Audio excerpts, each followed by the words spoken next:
The Oba of Benin added a colorful mood to the year's celebration as he walks round the city center amidst cheers.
And welcome to the program. This is This Morning on ITV, and it's great to know that you're always there with us every single morning to join in on the conversation.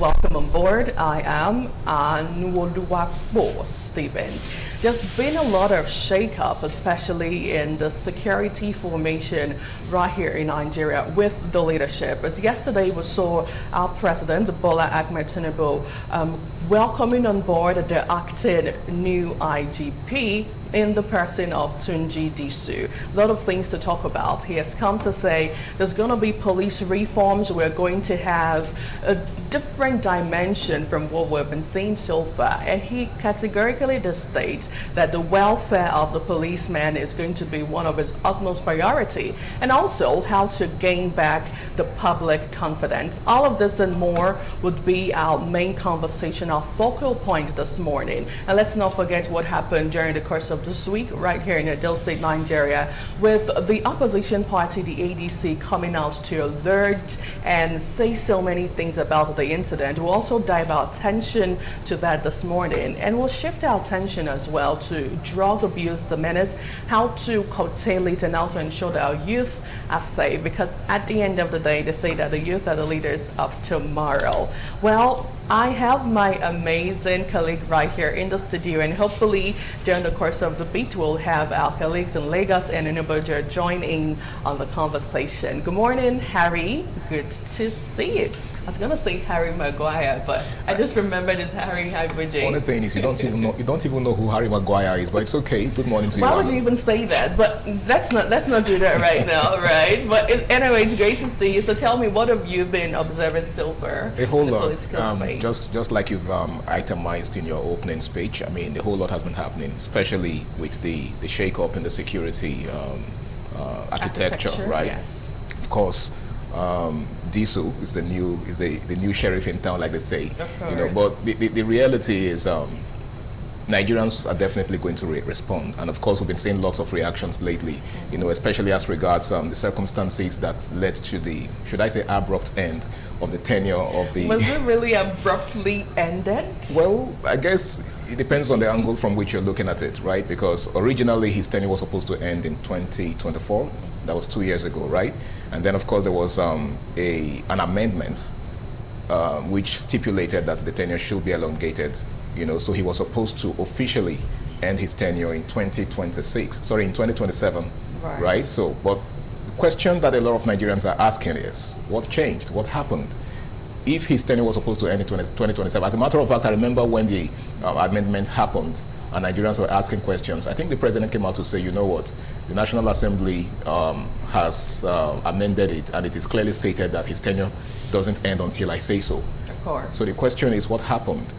If he, you know, initially met the president's, should I say, expectations, is it that something went wrong somewhere along the line, you know, that, you know, led to the abrupt end of his administration? So these are questions that I think Nigerians are asking. Of course. I mean, a lot of things to talk about when we talk about insecurity in Nigeria. It's actually been one of the biggest conversations thus far. And, you know, let's not forget that this particular person who has always been on the neck of the former IGP, Omoyele Sowore. In fact, there was a period he categorically called him an illegal IGP. Illegal. And we had all of that conversation online. He was one of those persons who has been vehemently vocal as regards the tenure of the former IGP. And then there are also those who would say that his tenure was marred with several controversies, from, you know, security to monies. It was just a whole lot. Yeah. And maybe, just maybe, the president finally thought it needful to get him off. And then let's not also forget the 2027 political space is on, the race is on. Could this also be another formation towards the election come 2027? Well, another thing we'll also want to touch on is a major statement our president did say to the opposition parties. I mean, we saw that yesterday on the National Daily, where President Bola Ahmed Tinubu did say to the opposition parties that elections are not won on social media. Now, what does this mean, and why would our president come out to say that at this particular point? Harry, you want to go ahead with this? Well, I think that's pretty much stating the obvious. I don't think that's something Nigerians do not know already, right? Elections are definitely not won on social media, but you say that sounds like something that's coming from a place of confidence. I think I leave Nigerians to figure out whatever that means. But the reality is, you know, Nigerians have come to a point where they need to take their destiny in their hands. And of course, whatever you're saying on social media is a reflection of the will of the people. Yes, it's true that election doesn't take place on social media, but Nigerians what we're seeing on social media right now are a reflection of the heartbeat of Nigerians, the pulse of Nigerians. Nigerians are clamoring for change. They're clamoring for, you know, meaningful change, a change in the status quo. And of course, you made mention of the circumstances that, you know, that might have led to the end of IGP Egbetokun's administration, you know, from corruption to a whole lot of things, right? These are the things that Nigerians are tired of. And if they're saying that enough is enough, then maybe what we are seeing on social media might just, begin to manifest in real life, in the polls. Absolutely. Yeah. And let's not forget that some of these political bigwigs, I love to call them, also use the tool called social media to pass out their messages. But we'll get more insight from Lagos, as I hear that Patricia is on. Good morning, Patricia. How are you doing today? Good morning. I'm doing so looking so good this morning. You look amazing as well, First, we will be Patricia. looking at the alleged attack. Well, it's good to see you, I know. Good to see you too. Please go ahead. We will be looking at the alleged attack on Peter Obi and the ADC members in Benin City, where you are right now. And the focus is the impact on the 2027 elections and the condemnation by the governor. Okay, we all saw that the governor of Edo State had condemned that act. But Nigerians are saying, is condemnation enough, or do you want to fish out these talks that carried that out act? And then, Nigerians also reminded the governor, and the video is on social media. Harry just about President saying no one social win, but just said elections might not be won in social media, but we discuss our hearts in social media, and just maybe it could reflect sometimes in our polling booths. But then again, the videos is going around on social media where the governor of Edo State had said that Peter Obi must take permission from him before he comes into Edo State, and that anything that happens to him, he won't be blamed. And now Nigerians are asking, did you send the talks to him just to prove what you said, or it was just the talks acting on their own? So the Nigerians are wanting to get the end of this. They want to see the governor act, not just condemning it. So we hope that in the nearest future, the governor will fish out these talks and act on it, because we can't continue to do this. We must have opposition party in Nigeria. That is what Nigerians are saying. We must have opposition party. I mean, people that could check the party, the ruling party, and say, okay, you're doing this right, you're not doing this right. We must have opposition party. So everybody's expecting to see the governor act upon this, not just condemning it. So that's what we'll be looking at from Lagos Studio. Okay, amazing stuff. I mean, in fact, it's an ongoing conversation right now, right here in the political landscape in Nigeria. But real quickly, Patricia, I'd love to get your insight as regards what our president did say. Do you think he's indirectly or directly referring to an opposition party in the country? And then how can opposition parties actually balance, or how can a party balance the digital awareness and the digital campaigning with on-ground political structure? Well, like the president said, the youths are talking on social media. We expect that, this social media talk reflects on ground, because the battle is going to happen on ground, not on the social media. And how will that happen? Come out to vote in mass. All what you say on the social media, come and act, on the ground. Don't just speak on social media. If you want to change things that you think are wrong and things that you speak about on the social media, 2027 is the opportunity for you to come out to cast your vote. But then again, Nigerians are saying votes are not counted. Even when they come out to cast their votes, votes are not counted. And of course, with the Togri during the voting, Nigerians are worried about that also. Coupled with what happened in Edo State, Nigerians are saying this will be worse in 2027 elections. So everybody is skeptical. If you ask me, the youths are worried. They don't know what to do. So they speak. They continue to speak on social media. I know. Thank you so much, Patricia. We'll join you in a moment. Now back to you, Harry. A lot of things to talk about. Let's move back to the 2023 general election, where we saw an uproar and we saw a new bride in the system with the obedient movement springing up. Absolutely. Right now we have the city boy and the village boy movement, and there have been so many conversations and counter conversations regarding it. Do you think we're going to see a change with what went down in 2023, do you think we're going to see or have a bit of voter apathy, moving towards the election? Because it seems right now that everything going on in the country is one way or the other directed to the 2027 general election. Well, if there's anything I understand about Nigerians, it's the fact that we are naturally a resilient people.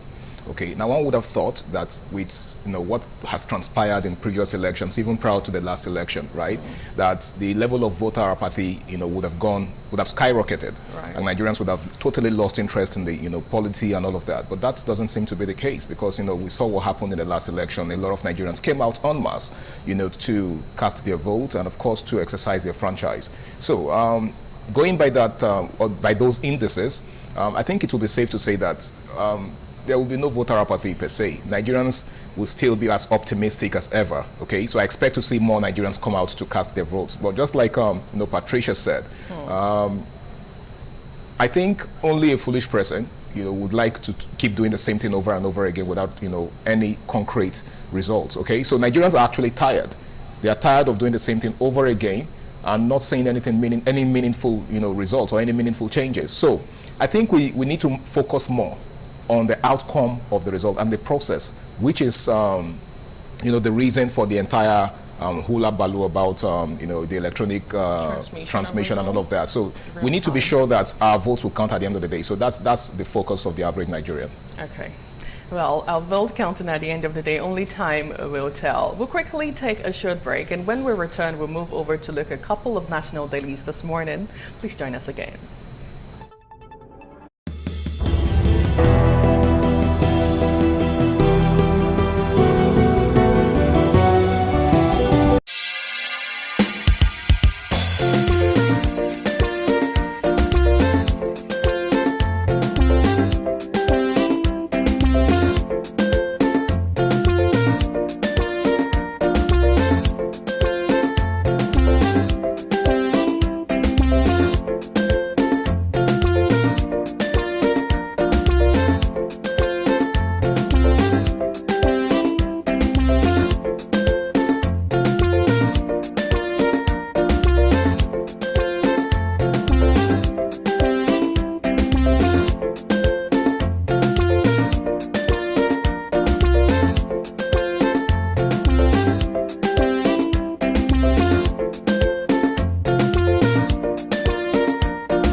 Some days, there comes the Ugemobo Festival, which the Oba celebrates outside the palace gate.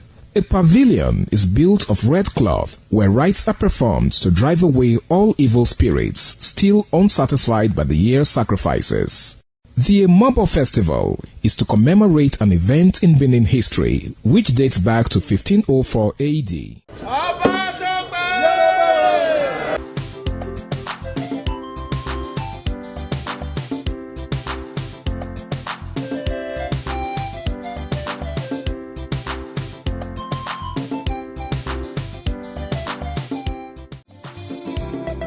For us to take a look at a couple of national dailies this morning, we begin with the Daily Independent newspaper. And the major headline, Restore Trust, Discipline in Police, Tinubu tells new IGP.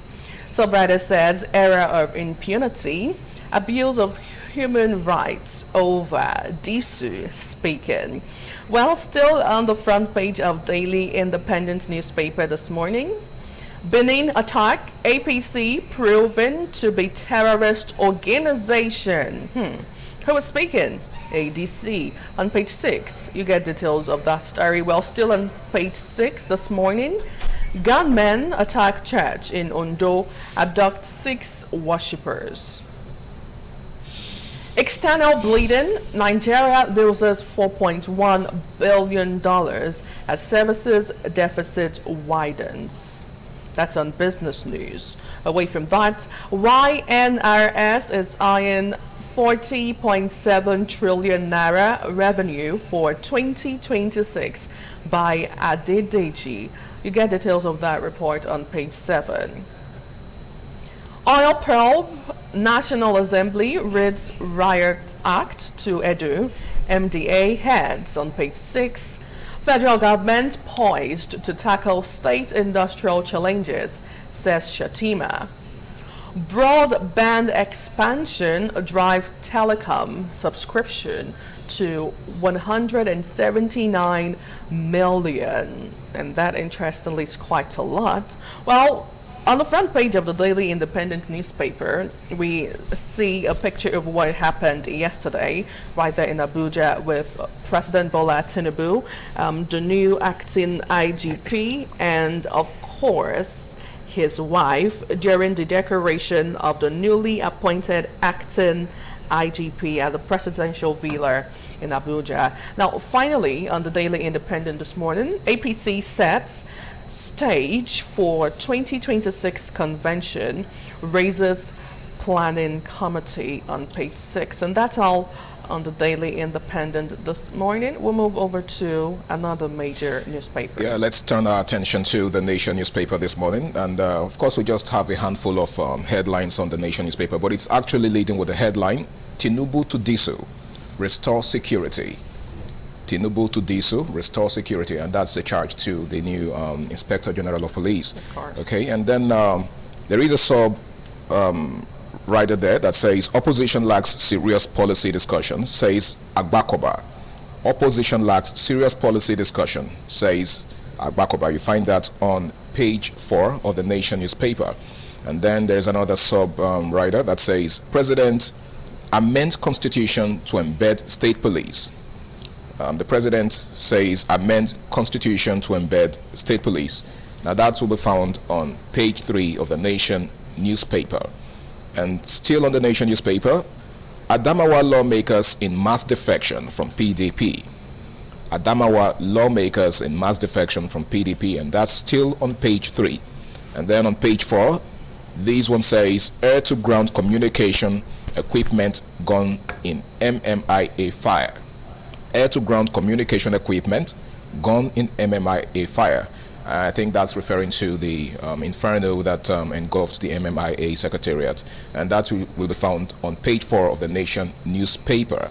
Let's turn our attention to the next paper. Right, moving over to the Punch newspaper with the major headline says Disu declares total war on police corruption, impunity. Some writers, Tinubu decorates acting IG, demands new NPF. Nigerians are my bosses. Disu pledges. Quite an interesting one there. Well, this one says time's up for lawless, dirty officers, says new IG on page 2. Away from that, Tinubu to Senate, amend constitution for state police now. On page 2, you get details of that. Recapitalization, 13 banks raised to meet March 31st deadline. In business news, Tinubu's executive order blocks 2 trillion naira NNPC fees on page 2. Moving over to other interesting headlines this morning on the Punch newspaper, Labour issues Friday ultimatum to federal government on wage arrears. Lautech mourns a 6 nursing student die in road crash on page 4 and 6. Quite a sad story. 2027, Kwankwaso Makinde hold closed door meeting on page 20. Now, we saw this on socials yesterday and also in the news. And a lot of persons asking questions as what's behind Kwankwaso's visit to Seyi Makinde, the Oyo State governor, yesterday in Oyo State. But eventually time would reveal all of this closed door meetings conversation. Now, finally on the Nation, on the Punch newspaper this morning, PDP, Wike Makinde camps lock. The lock hunts ahead of the March convention on page 12. Well, that's all the Punch newspaper have in stock for us this morning. All right, let's take a look at the Nigerian Tribune. And on the Nigerian Tribune, the major headline here is saying, gunmen attack Ondo Church, abduct 6 worshippers. That's on a rather tragic note. Gunmen attack Ondo Church, abduct 6 worshippers. I guess at this point it's safe to say, here we go again. The whole conversation surrounding Nigerians being under attack and all of that. And interestingly, I think the Trump administration just released a couple of statements again, addressing the fact that Christians are targeted, in Nigeria. But I think that's just one of the issues that we need to focus on. Now, still on the Nigerian Tribune, Kwankwaso Makinde in closed-door meeting in Ibadan. That's on page 4. Just like you made mention of, whatever is discussed whatever is cooking, whatever is discussed in the dark will come to the light. All right, still on the Tribune newspaper, 2027. Catholic bishops warn against use of state institutions to manipulate elections. Catholic bishops warn against use of state institutions to manipulate elections, and you'll find that on page 8 of the Tribune, the Nigerian Tribune newspaper. And then one of the sub-writers of the Nigerian Tribune newspaper here says, Army Police Local Vigilante Rescue 1 apprehends suspect. And that's talking about the gunmen attack on Ondo Church, and the abduction of 6 worshippers. It says Army Police Local Vigilante Rescue 1 and apprehend suspect. Well, that sounds like good news, and we hope that the rest of the abductees are rescued in the course of the operation. And of course, another sub-writer to that says community protests block highway. Community protests and block highway. Okay, let's hope that the protest yields results. Okay, page 3 is where you'll find that particular one. And then still on the Nigerian Tribune, over 595 girls and 525 boys forced into armed group in 2024. And that's a study done by UNICEF, talking about the United Nations International Children's Fund. And that's found on page 16. And then 4 witnesses testify virtually in trial of Alison Madueke. Seems like that isn't coming to an end anytime soon. Page 2 is where you'll find that, on the Nigerian Tribune. And then on the newly appointed Inspector General, Tinubu to Diso, you have my full support. Restore peace, lead firmly but fairly. Restore peace, lead firmly but fairly. And that's on page 3 of the Nigerian Tribune. I think that's all we've got on the Nigerian Tribune this morning. Away from that, we'll move over to the Daily Trust newspaper this morning, leading with a different dimension, as it says DSS releases Walida. Well, protest as El-Rufai remains in detention on page 2. Era of impunity over. Who was speaking? The new acting IGP, Disu. 2027, Kwankwaso meets Makinde in Ibadan. On page 26, you get details of that story. Gunmen killed 25 in twin attacks in Adamawa. On page 8. 5 children die in suspected food poisoning. 8 others hospitalized in Taraba. On page 6.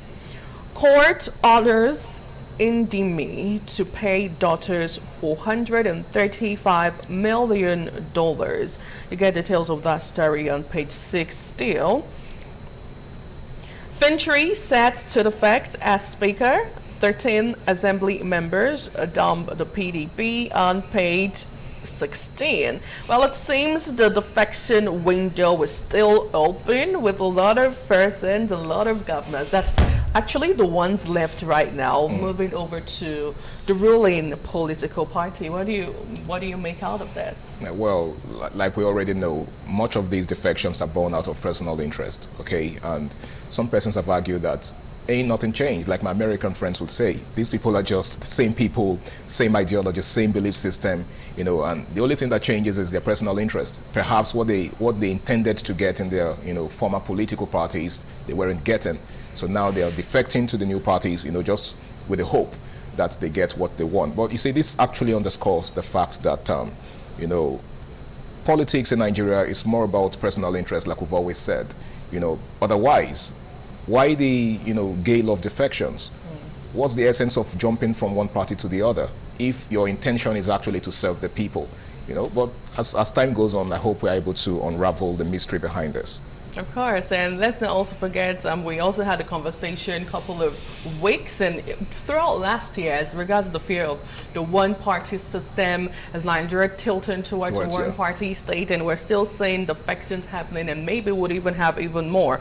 But I'll also love us to quickly touch on El-Rufai. El-Rufai is still in detention. And interestingly, it's really quite laughable because I would say that this is the same person who 3 years ago was rubbing minds and shaking hands with the president, and now we're seeing him with the powers that be. Right, we're seeing him being in detention. We're seeing him going through all of this, while some persons would say that he shot himself in the leg with that interview he had, on a national television platform. And this is where we are. Well, I think just like I think it was Dr. Sonny Duke that once said that power is transient, right? I mean, if you're a beneficiary of the system at a certain point, just have it in mind that the time will come when you will no longer be a beneficiary, and that's basically what's happening today, right? And I think a whole lot of Nigerian politicians have a lot to learn from this, because the fact that it favors you now, the fact that it's all tilting, in your direction now, doesn't mean that it will always be like that. So when the pendulum swings away from your side, then be ready to face the music. It's that simple. Absolutely. Always an unending conversation right here in the political landscape in Nigeria. Anyway, we'll quickly take a short break, and when we return, we'll move over to our first conversation of today as we delve into drug abuse and how it gets the impact to youth, with a lot of things to unravel on the show this morning. Please stay with us.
Some days, there comes the Ugemobo Festival, which the Oba celebrates outside the palace gate. A pavilion is built of red cloth where rites are performed to drive away all evil spirits still unsatisfied by the year's sacrifices. The Ugemobo Festival is to commemorate an event in Benin history which dates back to 1504 AD.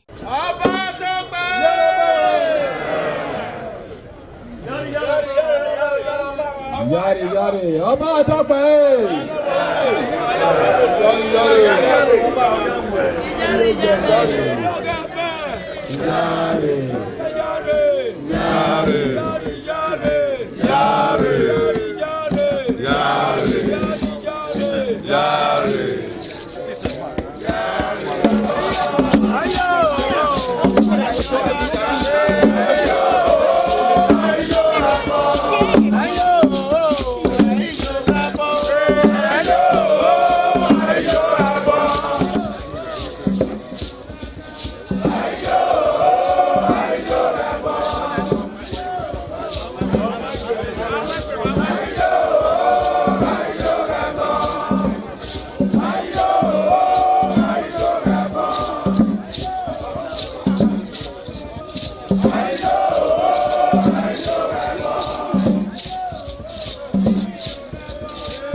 The Oba of Benin added a colorful mood to the year's celebration as he walks round the city center amidst cheers.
Back.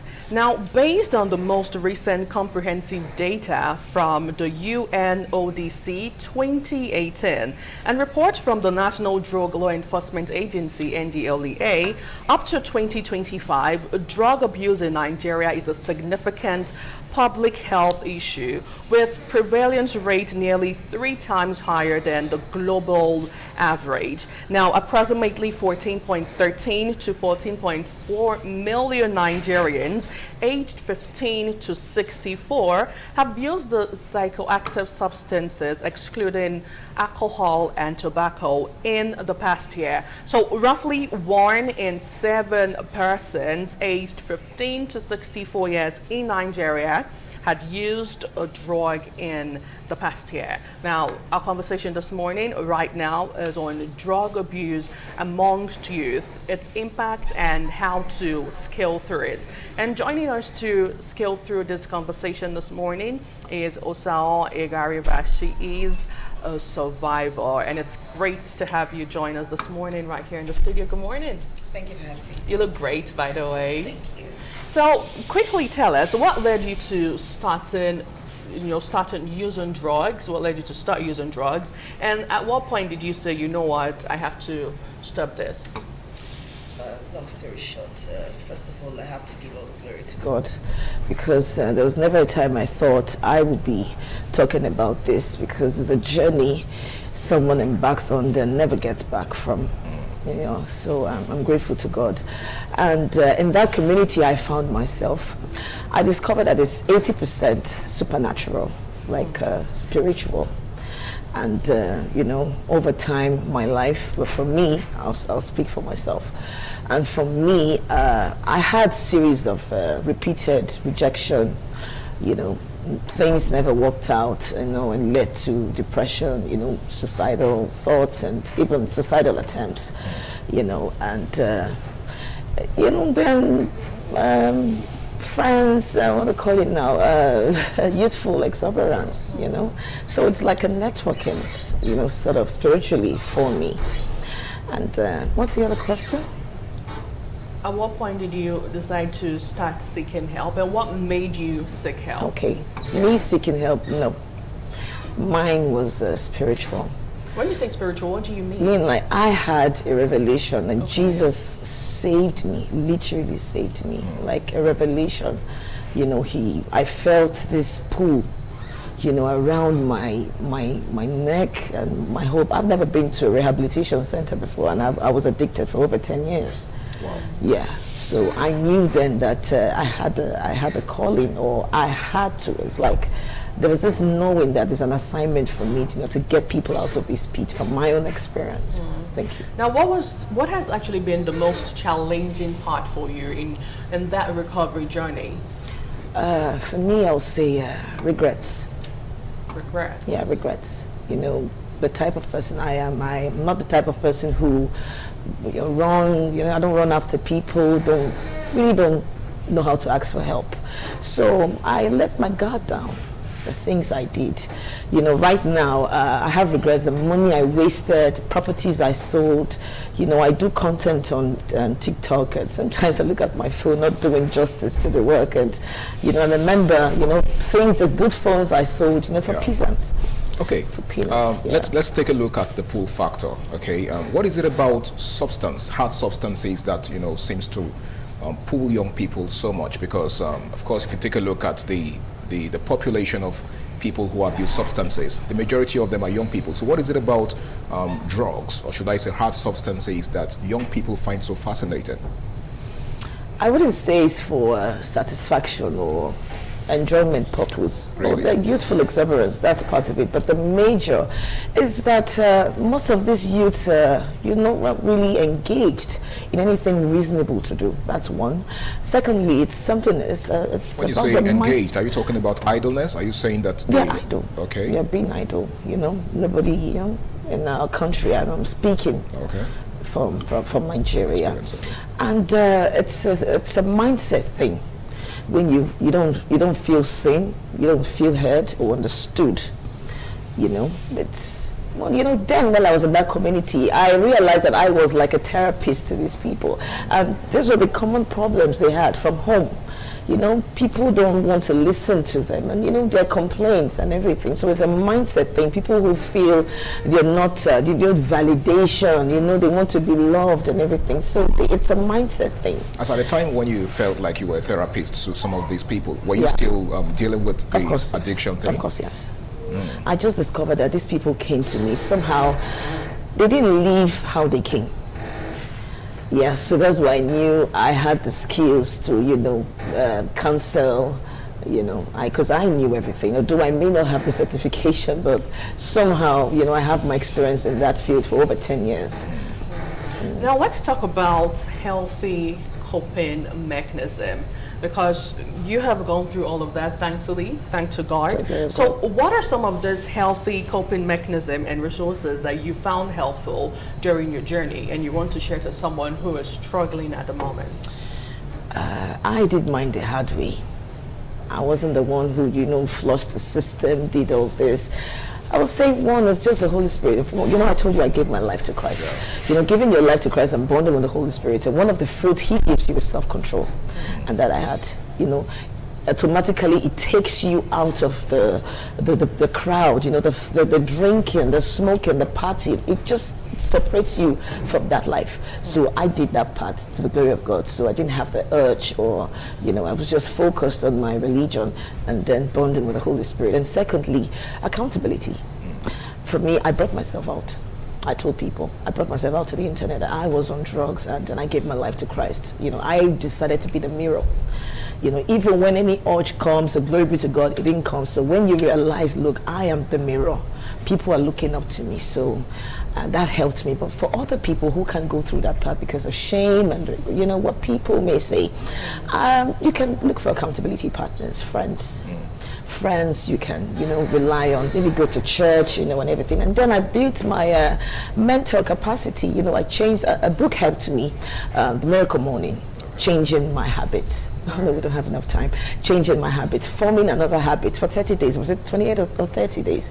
Waking up early in the morning, then building skills, changing, exercise, do other things, and putting my mind in another place. So it's just the mindset generally, and then healing from my own traumas.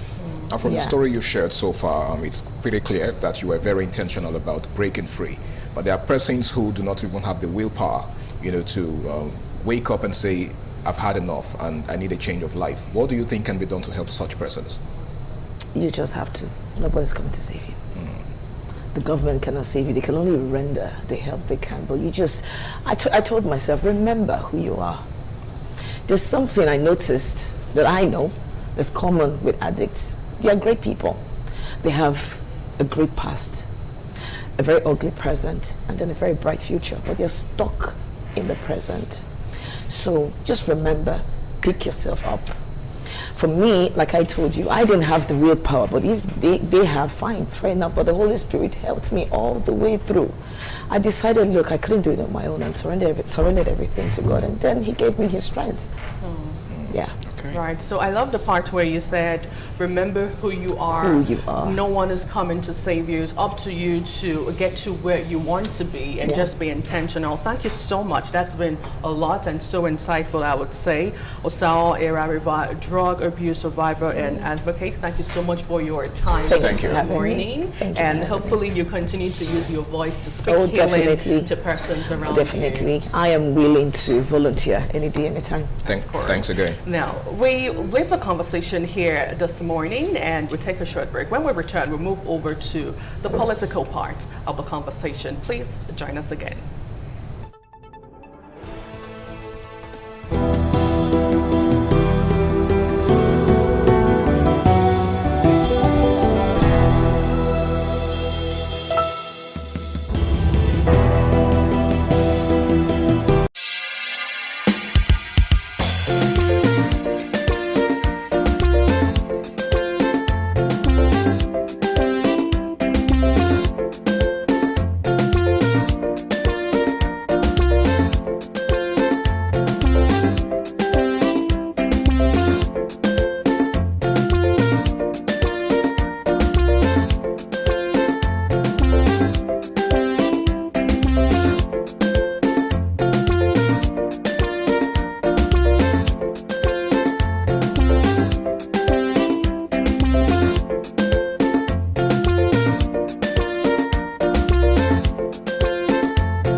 Some days, there comes the Ugemobo Festival, which the Oba celebrates outside the palace gate. A pavilion is built of red cloth where rites are performed to drive away all evil spirits still unsatisfied by the year's sacrifices. The Ugemobo Festival is to commemorate an event in Benin history which dates back to 1504 AD.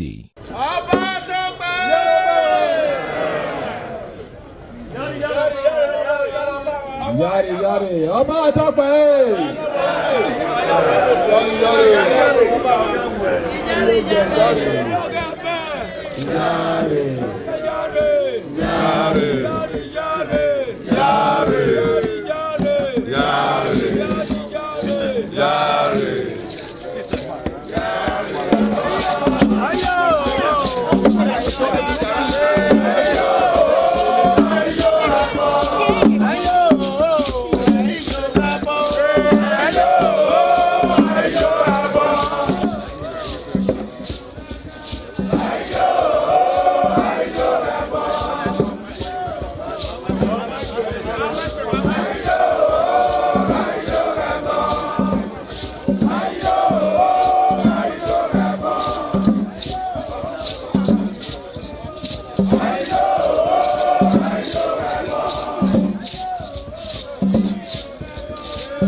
The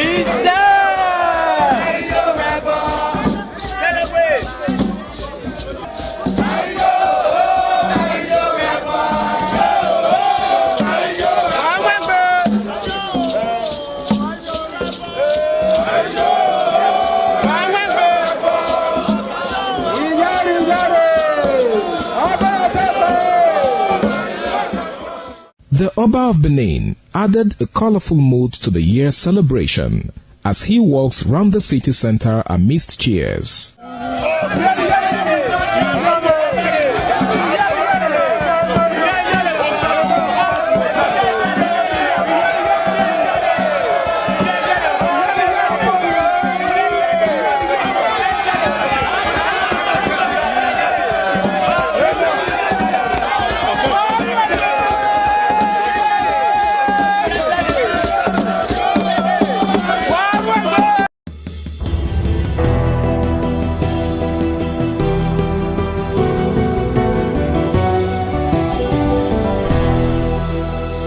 Well, thank you so much for staying with us. This morning, we examined a growing concern in many democracies, allegations that opposition political parties are facing intimidation, threats, and political pressure. Are these claims evidence of democracy or democratic backsliding, or are they part of normal political contention and lawful enforcement? Now, at the heart of the debate is a fundamental question. Can democracy thrive when opposition parties feel under threat? Joining us in the studio this morning to discuss all of this and more is Idris Zekari. He is a political commentator, turns his life in the studio this morning. Good morning, welcome on board. Thank you, an absolute delight to be here, and you guys look amazing this morning. Thanks. And of course you look taxable. Thank you. Oh, taxable. You got me there. Right, so I'd love you to, taking us back to what happened during the course of this week at the ADC event, I would say. Can you give us an eyewitness report of what transpired, because you did say that you were there live? Yes, I was. I had joined my two principals, my two political leaders. Peter Gregory Obi, the presidential candidate of the Labour Party in 2023, and now a member of the ADC, a leader in the ADC, and my boss in the last gubernatorial election, Olumide Osaigbovo Akpata, the governorship candidate of the Labour Party, and now a member of the ADC. The event was to formally welcome Olumide Akpata into the ADC himself, and of course the entire Labour Party structure in the state, because he is more or less the leader of the party, into the ADC. And it was meant to be a very civil event, an event that party members could interact with themselves and have conversations and plan.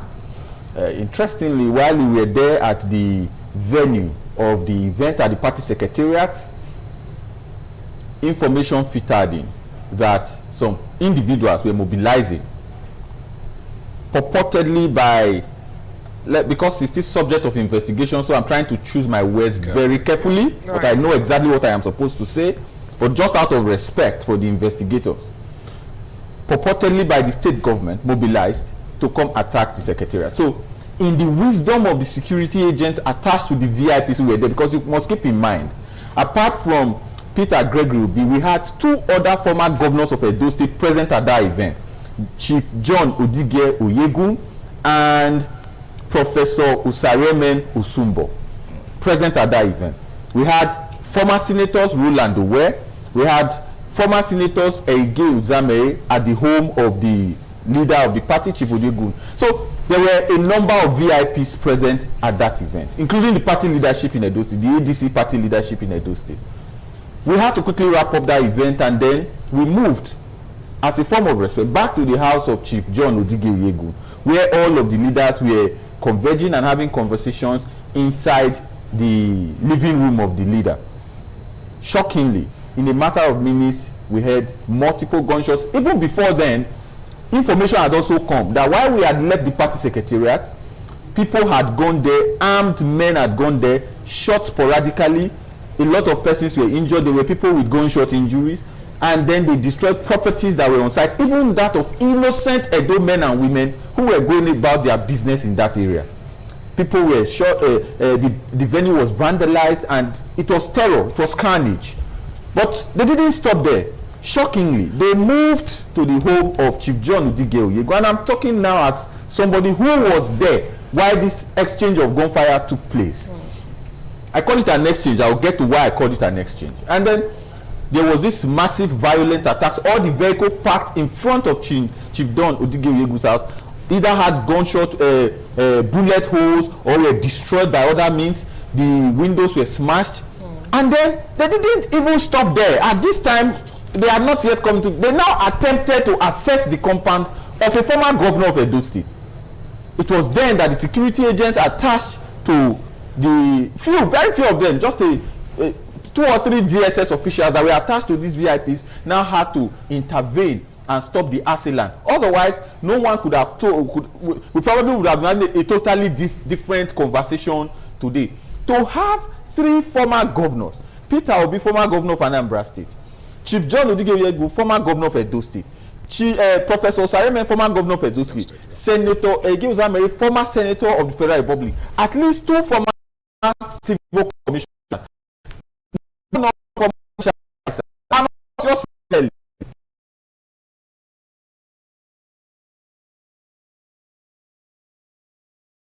This kind of unhealthy type of violence, who are beneficiaries of this democracy, people who were not there when some persons were fighting tooth and nail to institute this democracy, people who are completely bereft of the ideas needed to run the proper state, leave completely the issues of governance and focus on how to intimidate the opposition because they want to generate an imaginary, a non-existent 2.5 million votes from total registered voters 2,250,000. These guys are attempting a mathematical impossibility.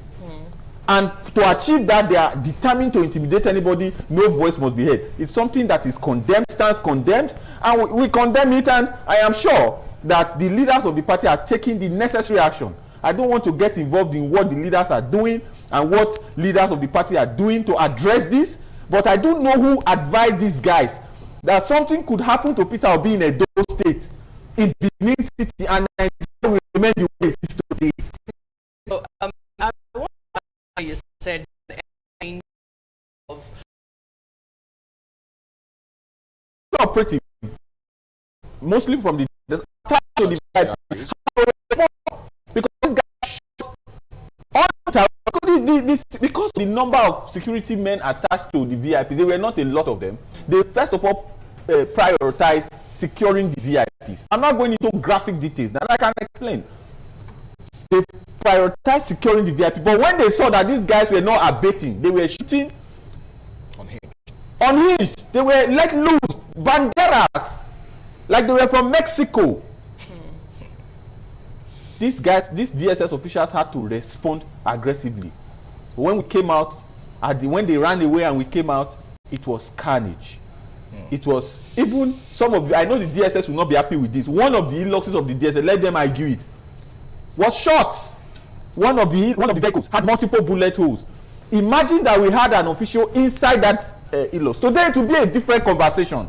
What kind of I can't even call this rough play. What kind of carelessness is this? Who is advising these men in Edo State? And I did say it. We in the opposition, especially those of us from the obedient movement, we have never attacked this government. We have never spoken about the Okpebholo government. I personally have never had any reason to speak against this government, even when there is a lot of subject matter there.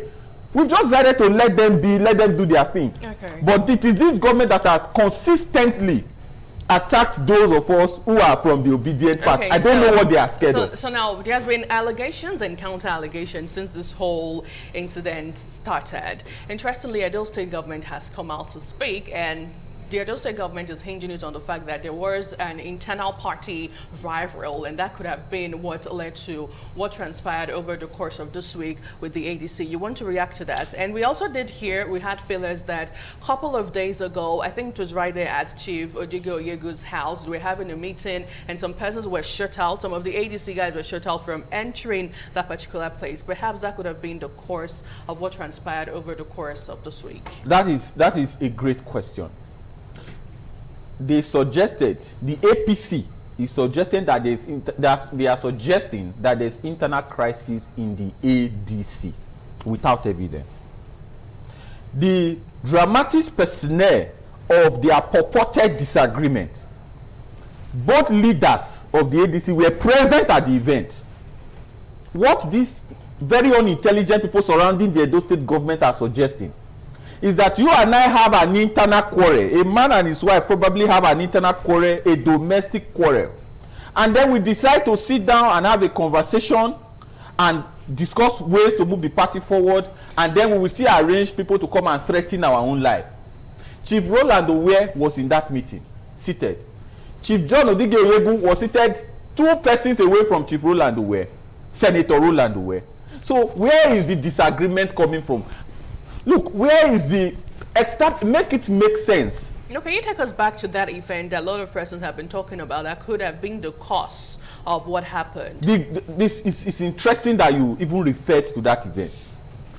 You suggested that the supporters of Chief Owe were shut out. Right. The gate was locked against them from coming in at a different time, not the day that this incident happened. But one thing you must also underline is that there was no form of violence in that exchange. So you're saying there was no. It was a verbal exchange. It was a verbal disagreement. So persons were offended already. Let us even agree that persons had a verbal disagreement. Okay. There was no exchange. So how did that? And the party leader you are talking about was now present in this event where Peter Obi attended, and there was this multiple gunshots from the party secretariat, and then they relocated from there as if they don't have enough. And these places we are talking about, they are within a 2-kilometer radius of the state police command. Chief John Odigo Oyegu's house is 4 buildings from the government house where the governor lives. It's maybe 3 or 4 buildings away from the state CID, state police command. It's 2 kilometers radius of the DSS, 3 kilometers radius of 4 mechanized brigade. Until today, no person has been arrested. If they understand so much who did it, like the APC is suggesting, why have they not made arrest? They've only not made arrest because whoever did it, he's having official government coverage. Well, you can't say that. Investigation is still ongoing. There's just as you did say. Okay, so far it seems like the government isn't saying much about this, right? What do you make of this? Because you know what people say about silence, right? At this point, one would have expected that the governor of the state would have come out to, make a categorical statement concerning these unfortunate incidents that just transpired. What do you make of the government's silence? Silence is consent, and their silence suggests consent. I do not know why they will want to attack democracy and then spend money trying to defend themselves that they didn't do it. If you are not proud of your actions in the first place, why did you even attempt it? And I need to remind the governor, and I'm speaking directly to the governor now, Governor Monday Okpebholo. He was elected by Edo people. He was not elected by APC. He was elected by Edo people to be governor of Edo State. So whether I am ADC, I am Peter Obi supporter, I am APC, I am anybody, he is the governor of Edo State. He is the numero uno, leader of Edo people. Okay. And anything that hurts Edo people is supposed to hurt him. So those who are convincing him that he has enemies within his own state, that he has citizens who are his enemies, are doing a world of evil. And I must also mention that this same governor was a victim of violence. Just before the last governorship election, he was violently, himself and his supporters were violently attacked at the Benin airport. And they lost a policeman. You're sincerely sitting here, I, Idris Zekeri Jr., came out in this same station and condemned that action and stated it clearly that we cannot tolerate violence in our body politic. As at then, he was in the opposition. Today is now the ruling. And they are doing banderas within our state. They are running around trying to intimidate opposition. The same thing we condemn when it happened to him. Is now what is now happening to opposition figure. All right, quickly. I mean, these guys need to have a come to Jesus conversation. All right. Yeah, quickly though, there have been reports. Of course, some persons have tried to link this to the statements that the governor made a couple of months ago. I think it was sometime last year, that the former candidate of the Labour Party, the presidential candidate of the Labour Party, Peter Obi, has no right to visit the state without his approval. Okay, so some persons are saying that if he made, just like a case of, an owl crying in the middle of the night and then a child dying in the morning, right? People are beginning to link this to that particular incident of the governor coming out to say that Mr. Peter Obi has no right to visit Edo State without his approval. And now this is the first time ever since that statement was made, and this is happening. Do you think there's any correlation between both? It is all intertwined.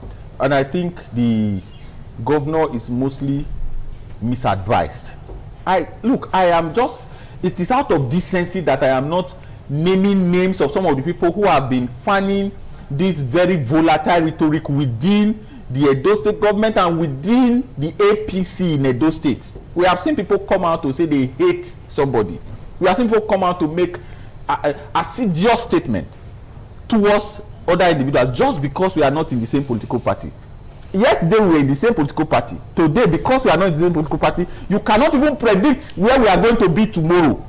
But we have suddenly turned the enemies of the government. I need to mention, like you rightly said, no individual requires the permission of any other individual, no matter how highly placed, to visit any place or any part of his country. I was going to ask that too. Is there any part of the constitution? There is no part of our laws that suggests that any individual at all should seek permission from any other. God has not given any man that power. It needs to be stated, because they run with this narrative here and there that, oh, he out of courtesy. If he decides to let the governor know that he's coming, out of courtesy. If he decides not to, nobody has any right to stop him. And they are playing a very dangerous game. They are testing the limits of democracy. Let me put it on record. If anything happens to Peter Obi today, Nigeria will not be the Nigeria as you see it. Maybe they do not fully understand. Peter Obi is now the leading opposition figure in Nigeria. Peter Obi is what you can compare to Kamala Harris in the US. Peter Obi is what you can compare to Donald Trump when Biden was president. You cannot play this silly game of testing the limits of democracy. But then again, Peter Obi was not the only one present at that event. We had other ADC chieftains. We had Olumide Akpata, Chief John Odiegu, and a lot of persons as well right there at the event. So why are you making it fixated on just Peter Obi? Peter Obi has had the most verbal attack and the most threats coming. You have confirmed it, he has also affirmed it. And the leader, I thank God you mentioned Chief John Odiegu. Some of these people running banderas around Edo State try to show that they are more Catholic than the Pope. They are trying to prove that they are more APC loving than even the APC state of the president, Lagos. Peter Obi goes to Lagos every time. He has functions in Lagos every time. He does a lot of his outreach in Lagos every time. There's never been any incidents. But some people here want to be more Catholic than the Pope, want to be more APC than the APC itself. These guys need to be spoken to. And I'm not saying this from even a place of anger. It's a place of pity. Because it's a lot of his education of what leadership is all about. This governor, to his credit, has stated that he will not tolerate cultism and brigandage. And we have all supported him. I have publicly endorsed his war on cultism. Today, you can no longer boldly come out in Edo State and say, I belong to this, I belong to that, I am one culture, I want to intimidate anybody. But it is still within this same state where he is doing such a great job stopping cultism that we are encouraging people running around like brigands, wielding automatic weapons against opposition candidates. Whoever is advising this government needs to sit up. And I am saying this because it may look like this is just a conversation. They do not know the limits to what they are going. Let me just put this out there.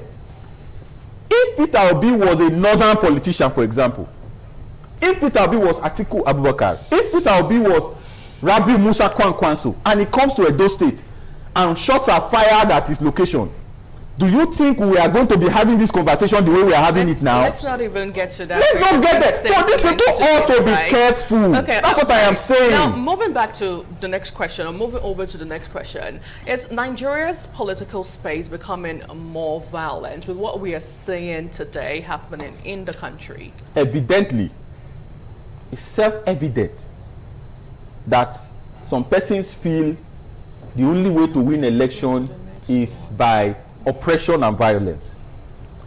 I do not have any quarrel with anybody who is being purchased to join the ruling party, who is being sponsored or giving money to join the ruling party. It's not a problem. If you want to take your future today, no problem. I've never quarreled about vote buying. If you go to a polling unit with your voter's card, and instead of voting for your future, you collect money to cook stew weekend and you vote for the wrong candidate, that's up to you. You will deal with the consequence. The good thing is that we are all here. No one is going anywhere. But once you now degenerate to violence, we condemned it in the last administration. This is my anger. We condemned it in the Obaseki administration. We condemn the demolition of APC leaders' property in the Obaseki administration. We condemn the attack on the governor in the Obaseki's on the governor now, who was then an APC candidate at the airport during the Obaseki administration. Why are they repeating history? Do you think are you going to be a governor forever? Just less than 2 years ago, Governor Obaseki was governor of Edo State. Today, he is personal non grata, even in his own state. Why do you think that your tenure will not end one day? And when your tenure ends, what do you want to be remembered for? As the guy who was playing Bandera, attacking opposition candidates? Okay. Or as the guy who led the Edo people from darkness into light? The choice is yours. Right. Now, let's quickly take a short break. When we return, we'll move over to another part of the conversation.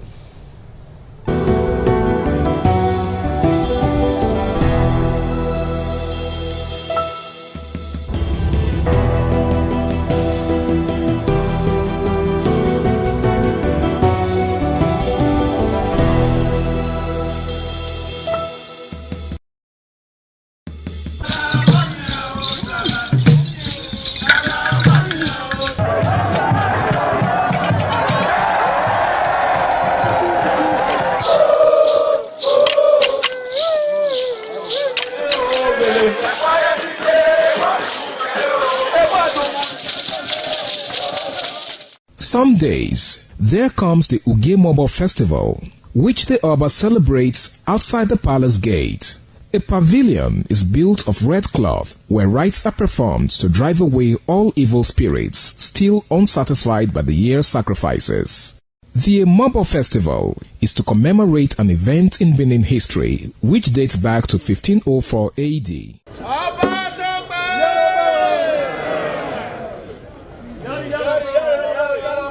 Yari yari, Ọba Tope.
Ahead of the 2027 polls, opposition parties face intimidation. That's our main conversation right now on the show. Now, joining us virtually to have a different dimension to this is Chris Ojekere, the ADC Media Coordinator, Edo State, joins virtually from Benin. Thank you so much for joining. Good morning. Please, let's have your own side of this conversation, really, and what you have been observing thus far with what happened at the ADC ground.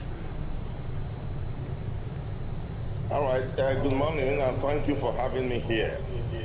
Now, what happened at the ADC ground is an extension of the culture of the APC. And that's not surprising to any Nigerian. The truth is that it's a very simple principle of life. There are those who are busy building. They are known as development proponents or development experts or advocates. And there are those who are busy destroying what those who are in development are building.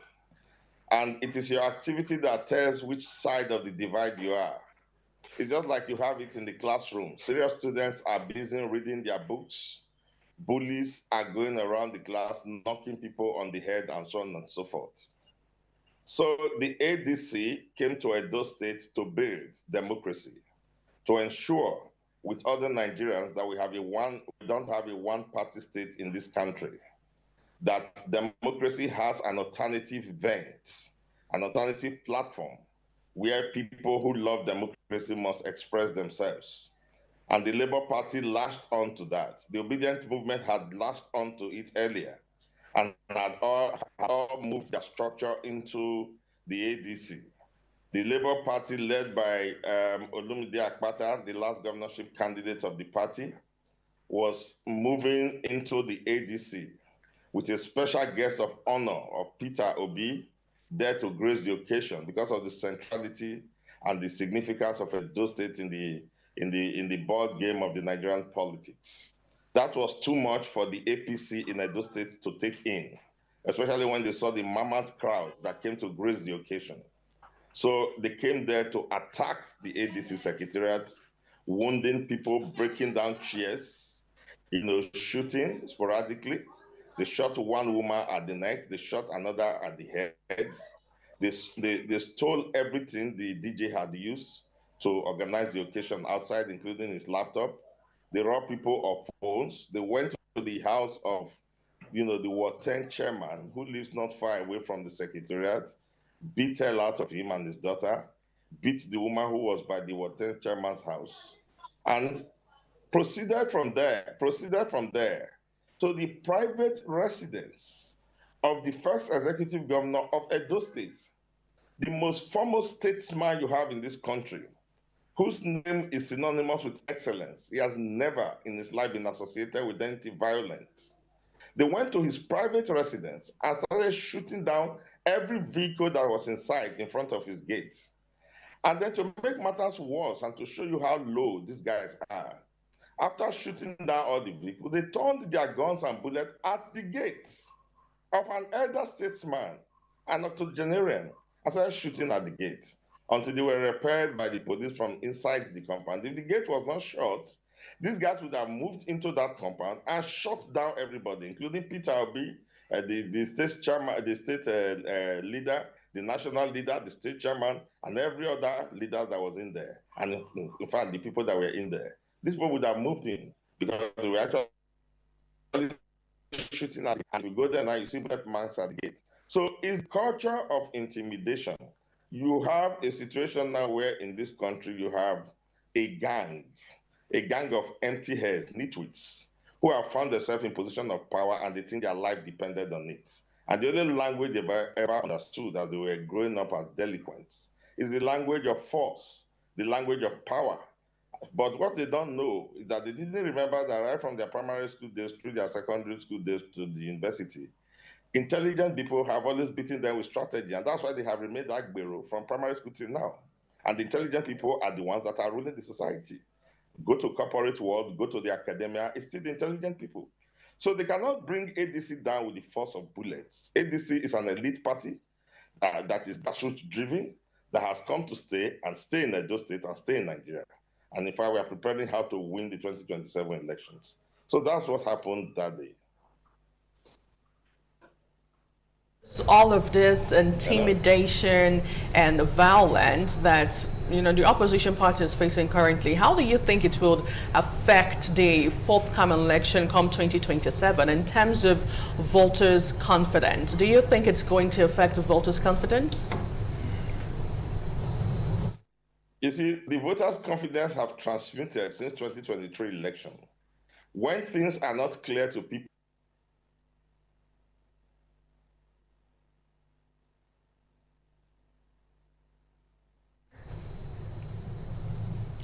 Okay, so it seems we're having a bit of, technical glitch with him. We'll rejoin him pretty soon. But let me move that question back to you as we tend to leave the conversation here. How would all of this as transpired so far affect voters' confidence come 2027? And do you think it's even going to affect it all?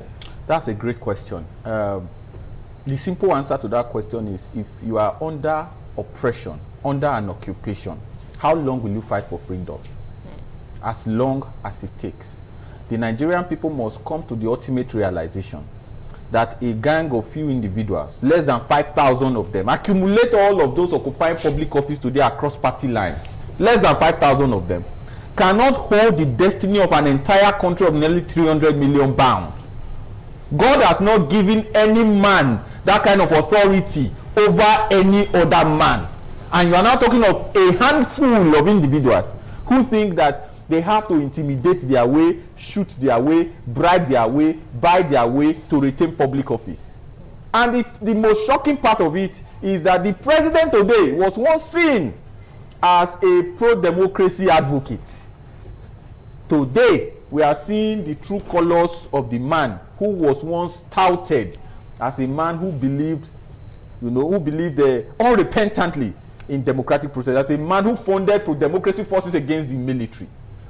Before today, there is no protest, there's no pro-democracy protest in Nigeria that President Bola Ahmed Tinubu was not involved in. There is no pro-democracy movement in Nigeria that Bola Ahmed Tinubu was not involved in. Today, it is that same individual that is aggressively pursuing a one-party state, whether by intimidation, by bribery, by shooting, by carnage, by all manner of anti-democratic processes and instances. So I wish I am now telling Nigerians, take your destiny in your hands. Just like some of us have done, some of us have decided to do. Take your destiny in your hand. God has not placed a man over any other man to the extent that that man can determine the future of that man.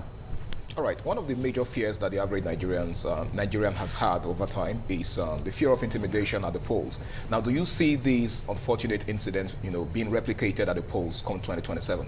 It is up to them. Like I said, if the numbers come out, when the people are ready, even the oppressors will run away.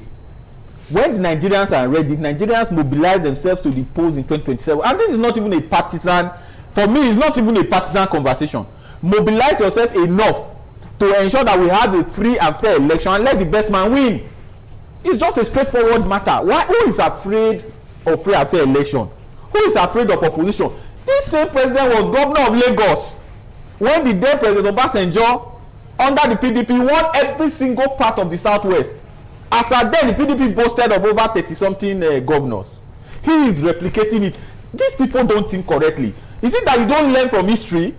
Something that has happened to you and you are on the receiving end, and you overcame, and today you are president. You are now replicating that same circumstances on others. What guarantees you that tomorrow you will not be thrown out of power, and those you are oppressing today take over the reins of power as leadership? These people don't learn. No man is God. These men are playing God, and God will soon prove himself to be God.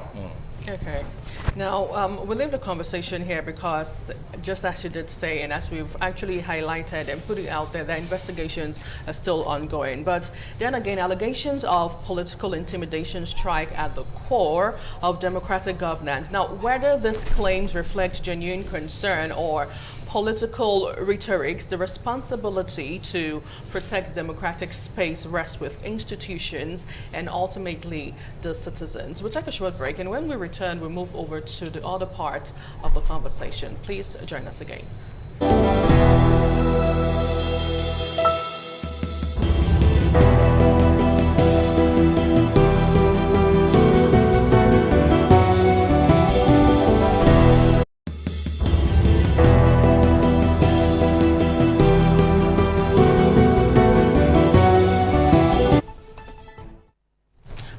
welcome back. Thank you so much for staying with us. Now, President Bola Tinubu has charged the Acting Inspector General of Police, Olatunji Disu, to tackle banditry, terrorism, and other security challenges plaguing the nation. The president issued the directive on Wednesday during Disu's declaration as the acting IGP following the retirement of Kayode Ebetoku. Now, our main focus now is on the major leadership reshuffle in Nigeria's police force.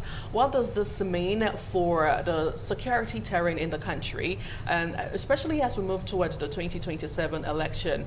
What does this singular act mean? I still have my guest here in the studio, Idris Zakari and Chris Ojikere, joining virtually this morning. But let me quickly move over to you, Idris. What do you make out of all of this, and how significant is this particular move, judging from what has transpired over time with the former IGP, Kayode Ebetoku, and now having a new one? Just go ahead.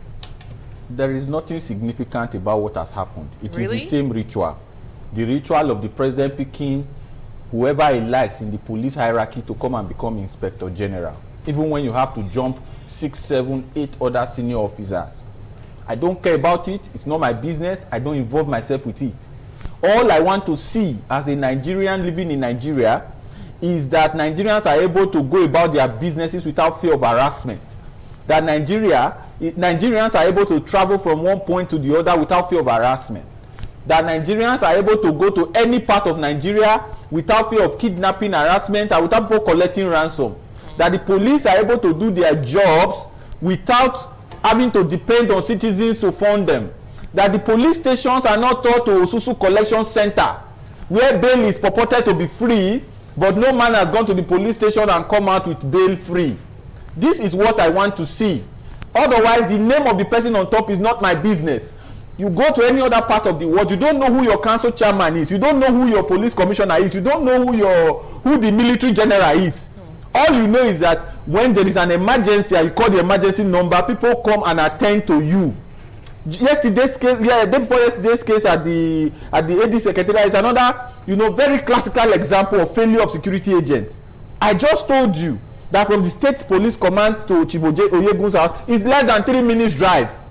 Same as the government house, same as the four mechanized, same as the DSS headquarters.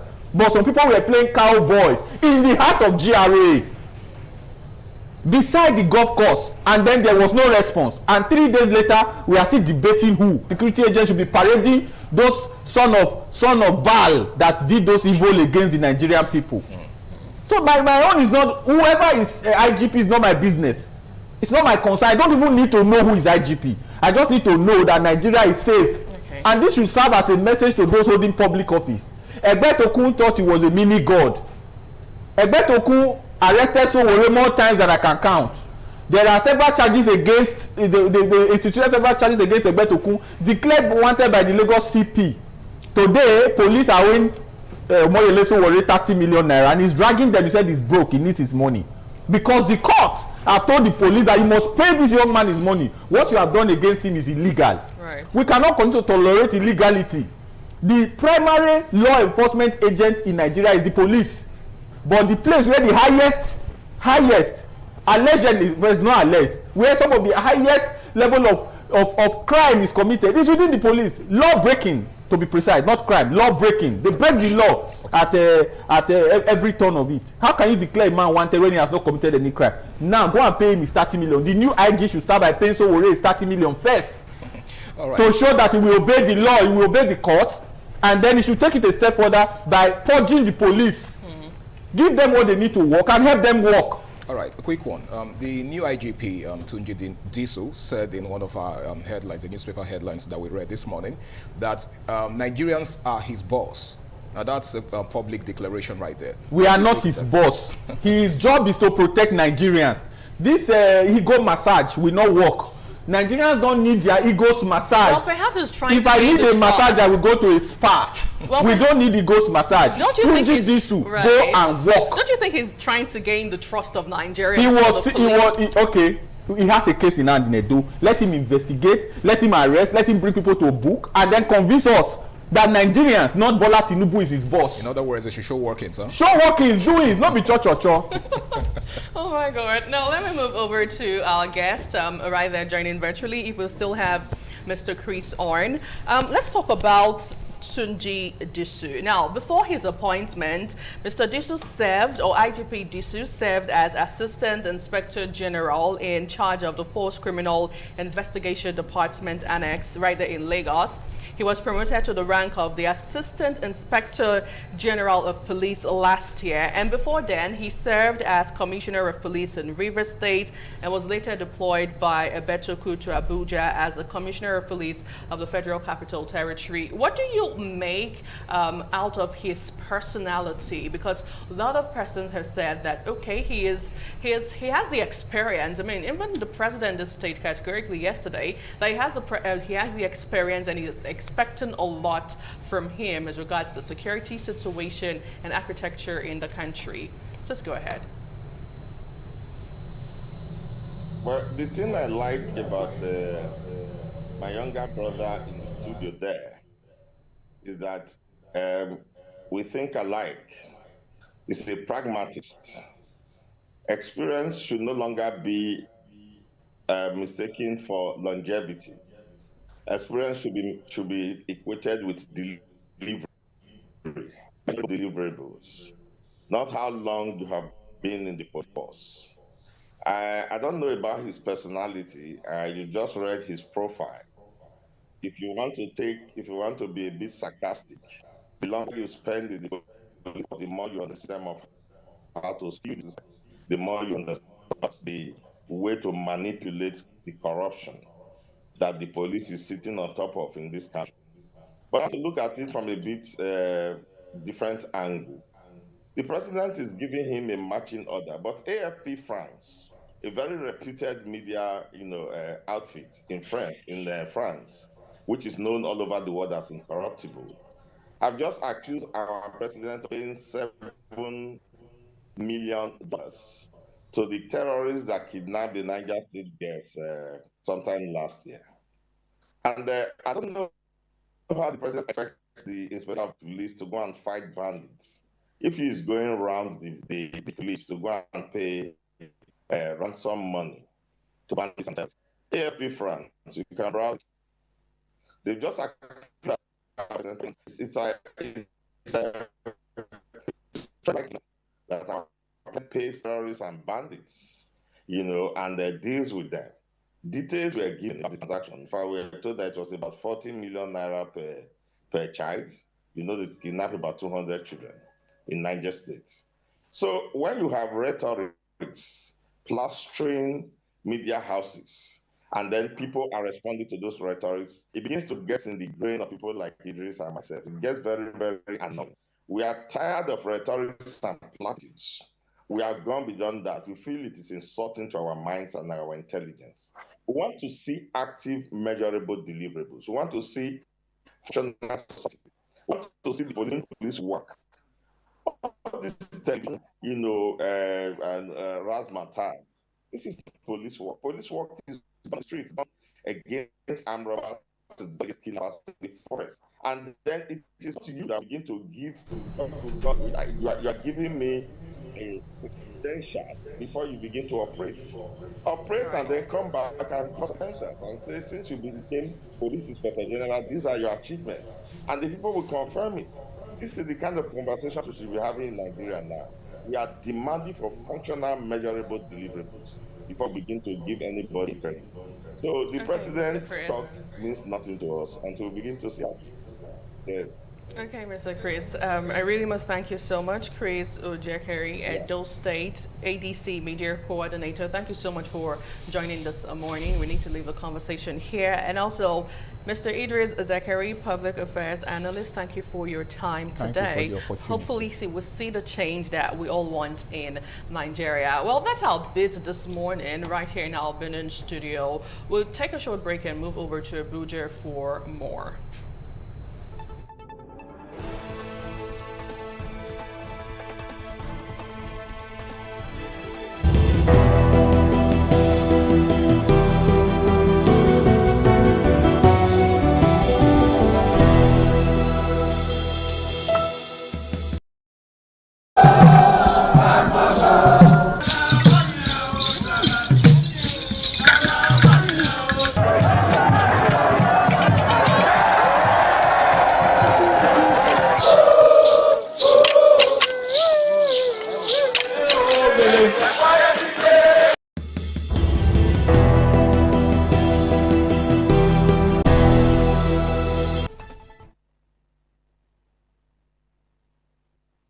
If you are just joining us on ITV, and this is the Abuja Network Center. It is a new era in the Nigeria Police Force as Tunji Disu takes over as the Acting Inspector General of Police. That is the end of an era for Kayode Egbetokun, who has been there.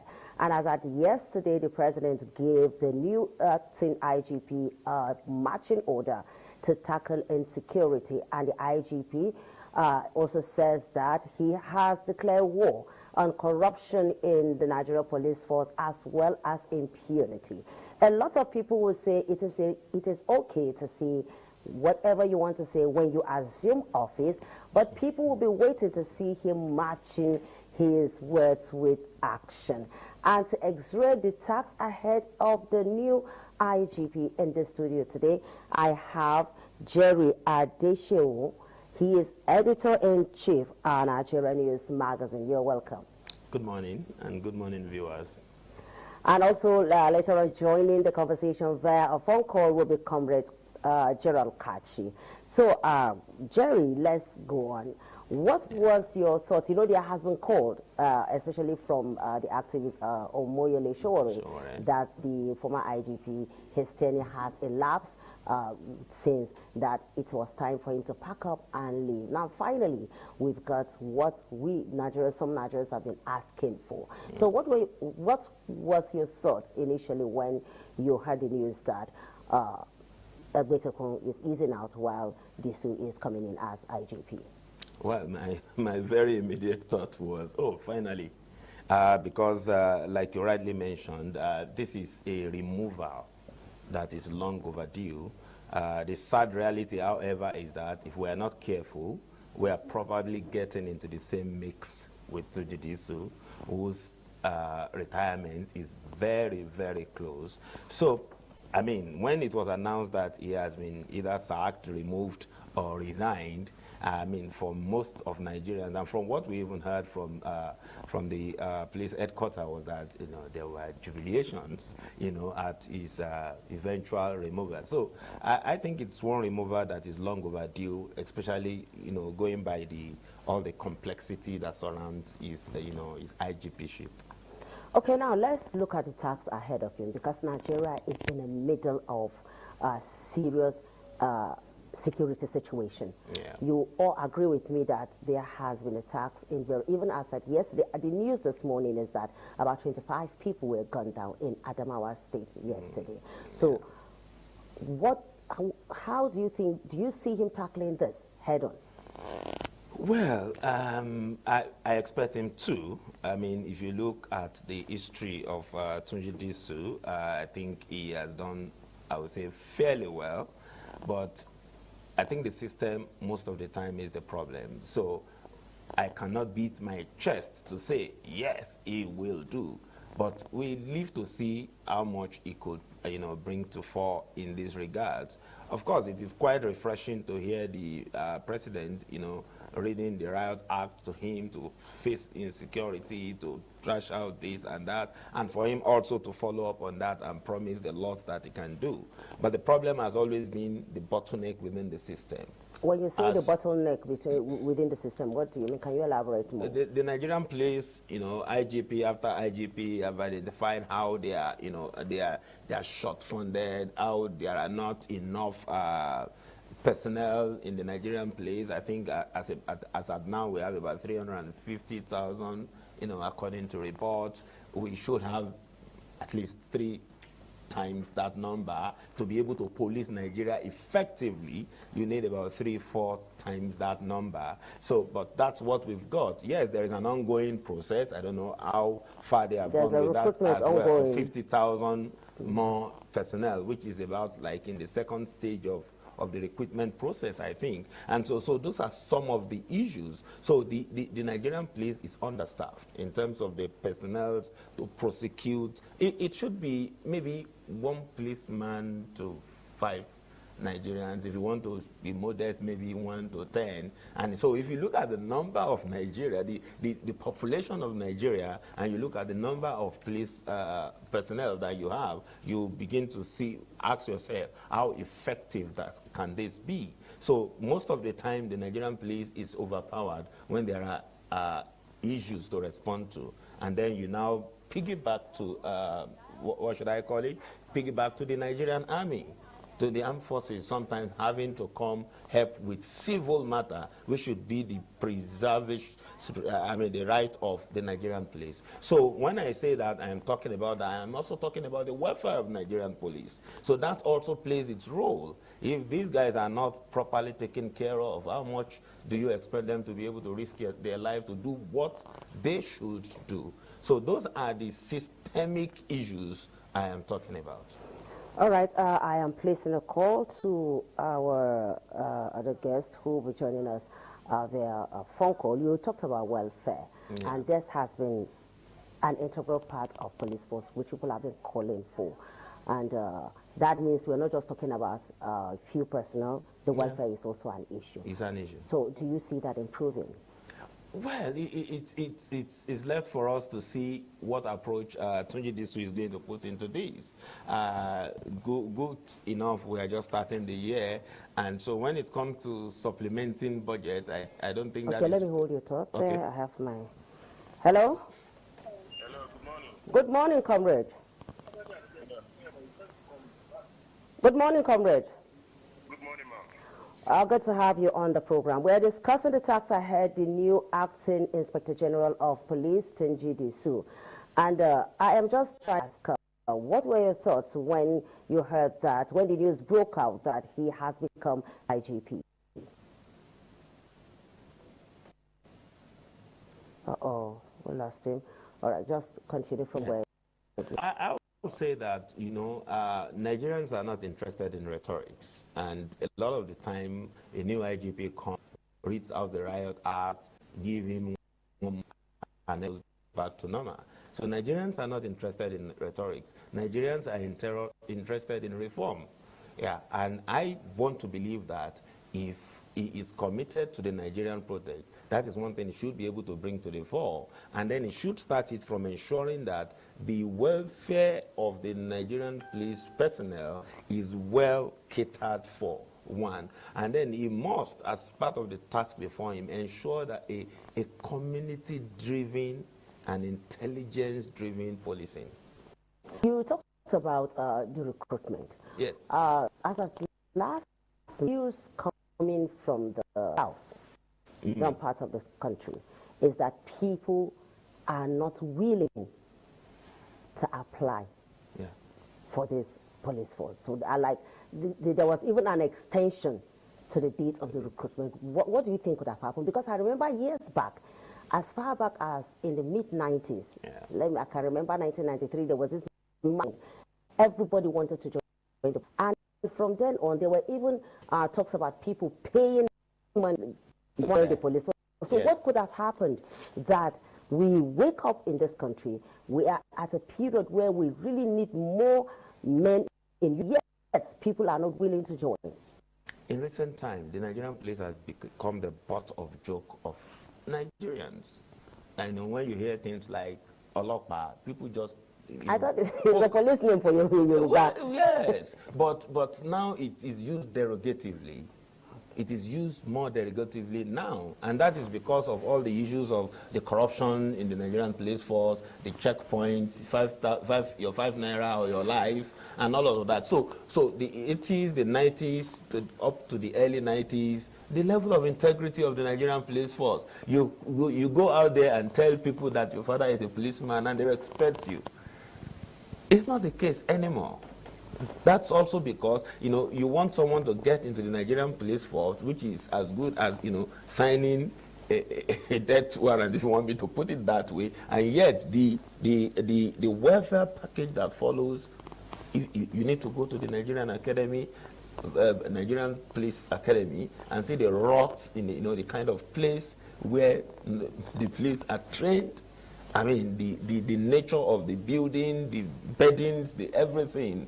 The Nigerian police personnel deserve a lot more. And so anyone who has had some level of sense of pride, let me call it, would not want to get involved in such things. And so I think that is what is responsible for the apathy in people going into the Nigerian police force. Only those who probably don't care or who think, well, it is better than nothing, will go there. You would hardly see a graduate. Look at the level that we join. You will see that it will be very, very low. At the lower trunk, the ladder that will go into it because probably they don't. I'd like to hear your thoughts on the appointment of Disu, on who people have been talking about, because since the news broke out, there has been this controversy that it should have been Frank Mba, that he is supposed to be next in line. What are your thoughts? Is this how it should be, or is it just because it is the prerogative of the president to appoint who becomes the IGP so he can pick from any rank? Okay, so that's it entirely. And that is another reason that people would want to put the Nigerian police forward. I think I should start by saying that we probably need to get to a point where the president powers anymore. But he's empowered by the Constitution. Well, I'm saying, that's why I say I hope we get to that point where he doesn't have that power. You know, in the Yoruba is what they call Abobaku. So that's what Frank has become. Because what does that mean? Abobaku is like when the king dies, there are some people who will die along with the king. Okay. So the queen is gone. Okay. Because the president needs to appoint someone in rank, and they need to clear. And 29 were cleared in that. It happens also in the military. Once you appoint, you have to clear other people. But is this a global standard of practice, or it is just a Nigerian thing? Well, I will claim it's something. I have not checked, but I think the spirit behind this is the fact that, okay, you appointed someone who is junior. The senior guy cannot be answerable to the one who is junior. So the best you can do is to have those other ones retire, so that at least the new appointee becomes the most senior. I think that's where this is coming from, but I have not really checked if it's the same in other places. But like the traditional system I mentioned, is really, really sad because this is happening more often than you can cope with, and then people's career just got thrown away because one person needs to go and another person needs to come. So for me, I mean, it would have been beautiful for once, to see Frank Mba. This is someone we have seen his trajectory, also he has been, I mean, for fear of not being tagged, a Frank Mba person. This person spent a lot. I have seen him in distance, the way he discharges duty, like we said, is the president's call. And he has made his call, and sadly, I mean, a lot of other people, apart from Frank Mba, had to, So at this point, it is safe to say that it is not about the next person in line, neither is it about merit or competency or competence. It has to do with who the president is comfortable with. Sure. It has to be with who the president is comfortable with. Now, if it's about hierarchy, if it's about merit, if it's about there's this thing we call about leadership, structure, it probably would never have been Tunji Disu. But the question is Tunji Disu qualified? Is he a brilliant officer? You will say yes, but it would never have been his turn. Except for the fact that the president wants a convenient someone he has some level of trust.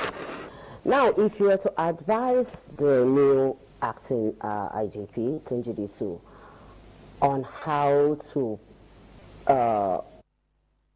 pedestal where Nigerians will begin to respect the Nigerian police as it were back in the days, what would be your advice? Okay.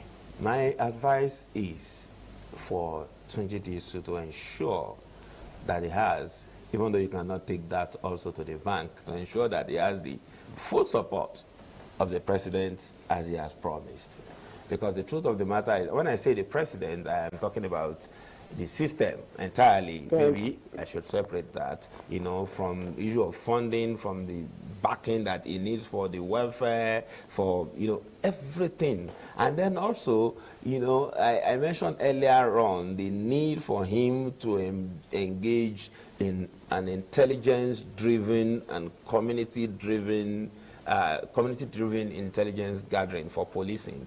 And it's high time we go in that direction.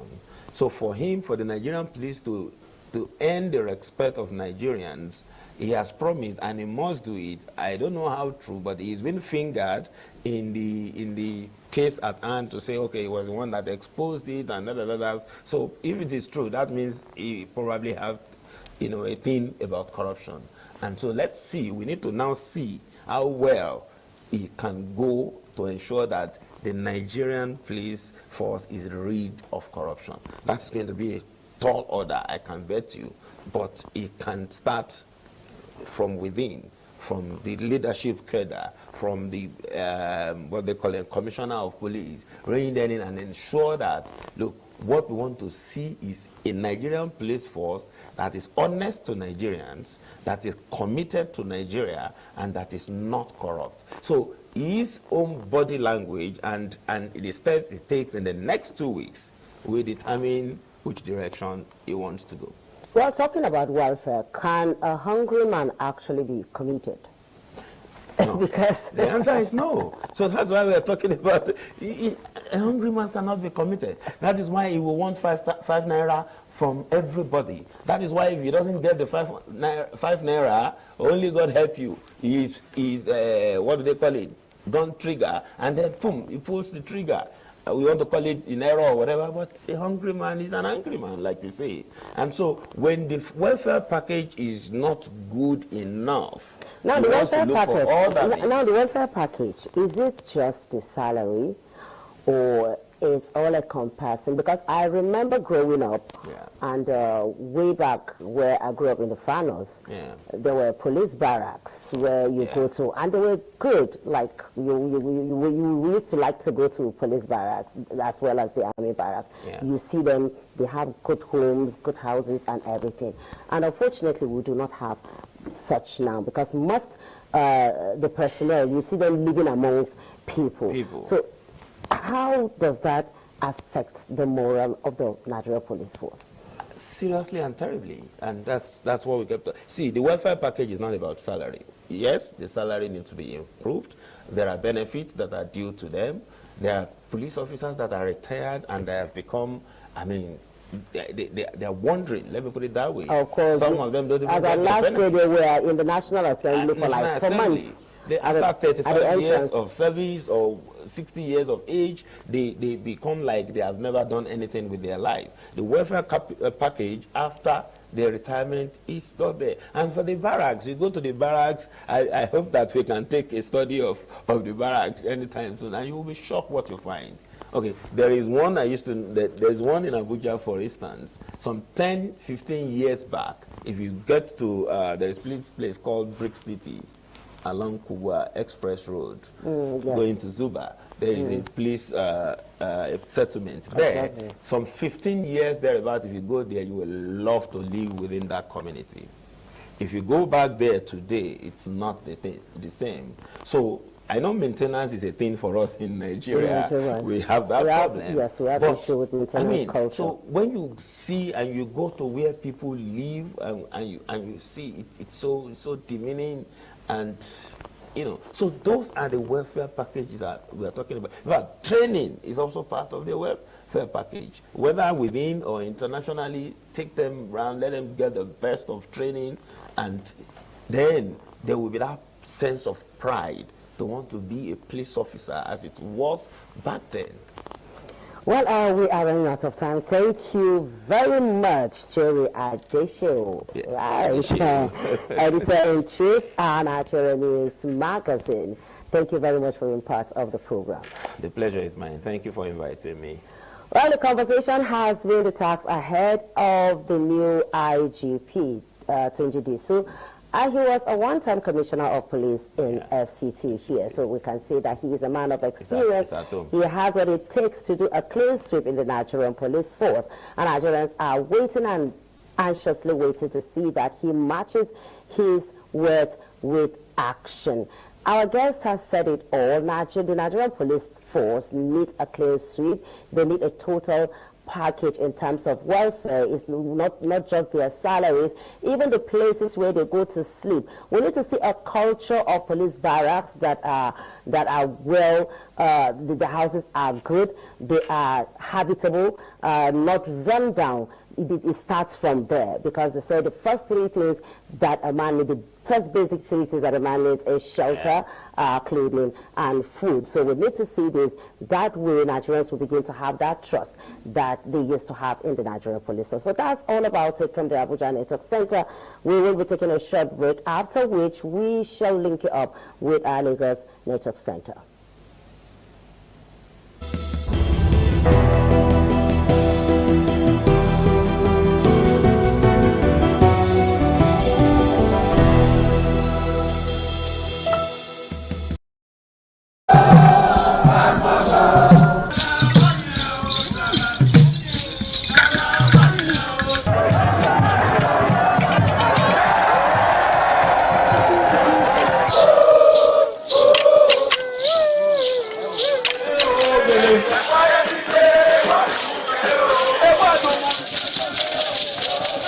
This is Anegbete community, situated in Isako Central Local Government Area of Edo State. It is an agrarian community with united people that promotes unity and oneness for peaceful coexistence. The inhabitants of the community migrated from Benin, the cradle of black civilization, a kingdom where king is truly king. The ancestors of Anegbete saw that age was the main determinant of leadership in the rural setting, and the eldest man in the settlement was regarded as the leader who presided over meetings, and his authority is held in high esteem. To further strengthen this unique system of leadership, age group evolved in Anegbete.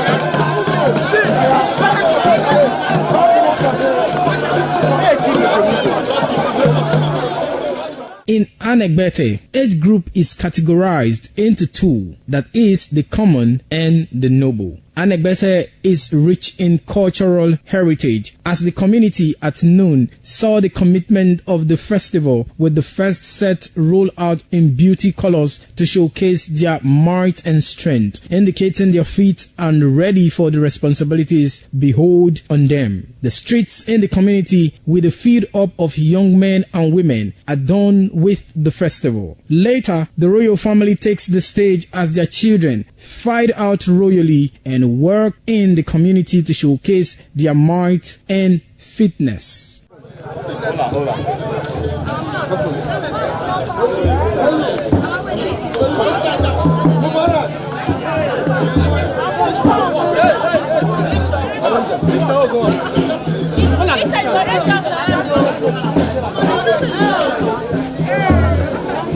My leader.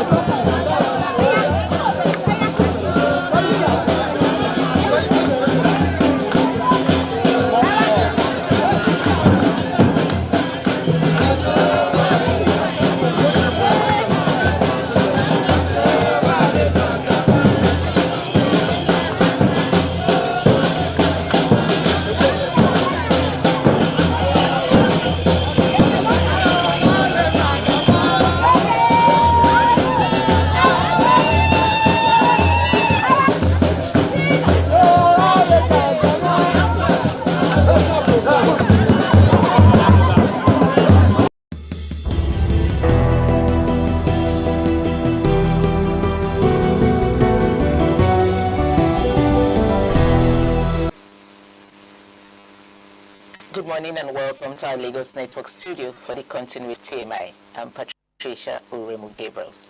Thank you for joining us once again. Oh yes, a lot has been going on in the country for the past weeks. A lot, security, insecurity. It's a lot has been going on. You know, Nigerians are seeing everything happening. You know, from the insecurity to the attack. Peter Obi in Benin, and you know, from that to anyway, let me just conclude by saying unity in general. And so, but today, from the Lagos Center, we're going to be taking a look at the alleged attack on Peter Obi and members in Benin City, and then we're going to be focusing on the impact on the 2022 elections and the condemnation by the governor. The governor has come out to condemn this act. So we're going to be taking a general look at all of this. And of course, in the house with me to discuss this, Mr.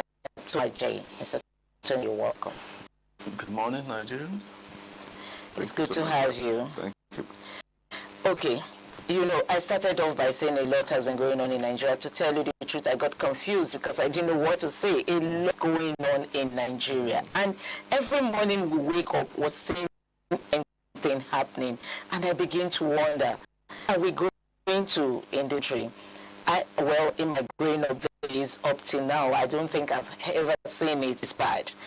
But anyway, let's focus on our topic on today, which is the attack, the alleged attack on Peter Obi and his ADC members in Benin City. Let me go straight to one question that has been bothering me after seeing that video. Do you see this as an isolated breach, or does it reflect deeper political tension ahead of 2027? It's been bothering me, really. You know, it's a crazy breach. It's just a sign of what to come in 20. It's not a security breach. Look at where that's an event which magnitude was to hold in Benin. I'm sure it was where the police, command, and other security agencies. It's, you know, let's just put it in context properly. The governor at some point, you know, when Obi, there was a time Peter Obi visited those states, Benin precisely. And some days after, the governor came on air to say that whoever knows Peter Obi should tell him that any time Benin, he must let him know. Otherwise, he cannot guarantee his safety. And then this happened. And then I'm hearing one thing from the state government. It's absurd. They're denying it. And trying to link it or call it inter-party conflict. Totally wrong. It's not a breach. You know, we cannot continue to undermine our democracy this way. Pretend like all is well. Just to acquire power. They are forgetting transient. Take Betoko today. It wasn't a way. In a couple of hours, we were dressed as ex-IG police. So, for this we don't reason. You're there today. Who told you you're going to be there tomorrow? Why are they always doing this? Nigeria belongs to everybody. It doesn't belong to them. That you are a governor today, or you are at the helm of affairs in your state. You should be careful. We should not be playing dirty politics because of our personal gains. It wasn't there. Obaseki was Obaseki today. going to be there forever. Think about tomorrow. What will people write? What mean? Book of history. What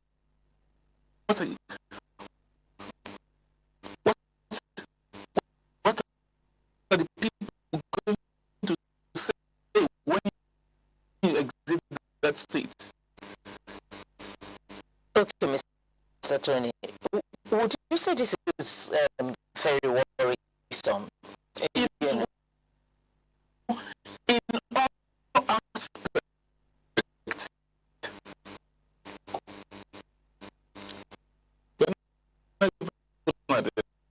we're not even at, 2020, we're not in 28. All this thing happening. It's not even a campaign. It's a party affairs. Jumping from party A to B.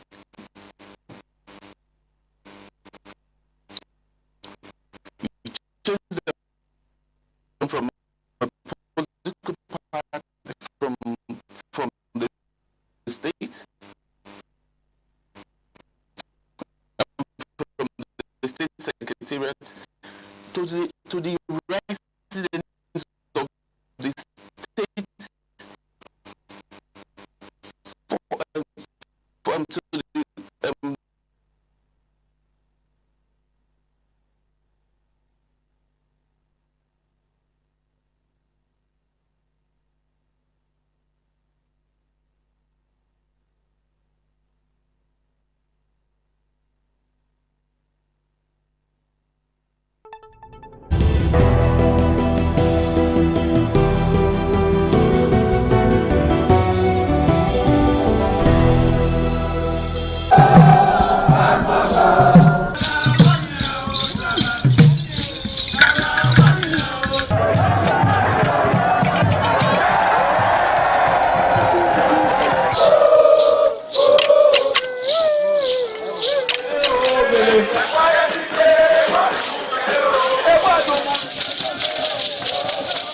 This is Aqua Game, a popular game in Africa played by our ancestors to entertain themselves after each day of farming.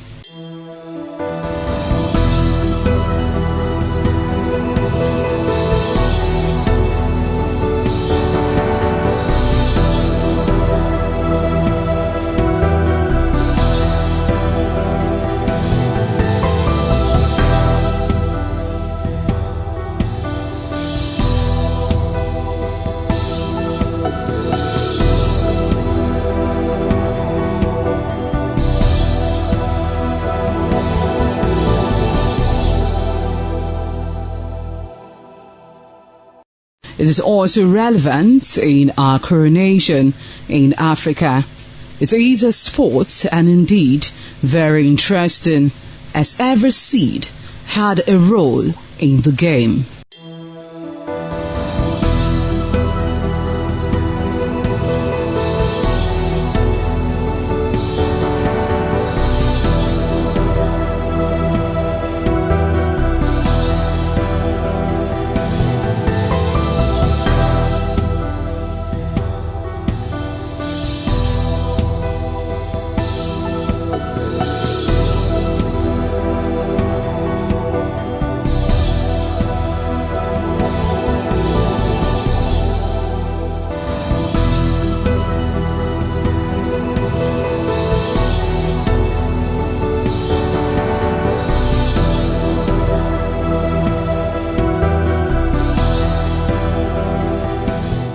Playtime is 45 minutes per set. There is no age limit as long as you can spin aqua seed. Ayo or aqua game, known as the game of intellectual. This game requires a lot of mathematical skills. Aqua game is played with carved wooden box containing 12 holes.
are scared, Mr. Tony, and so probably some Nigerians are also. Would you say that political campaigns now should begin to prioritize and enhance security measures? That is what it should be.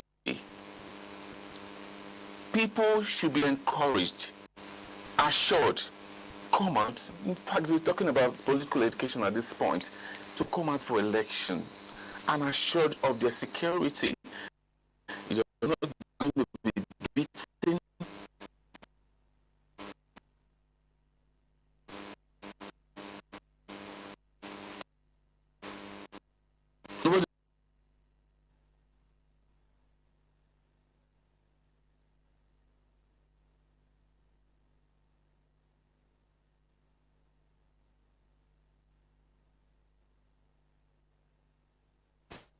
See, it must match with what you're seeing on ground.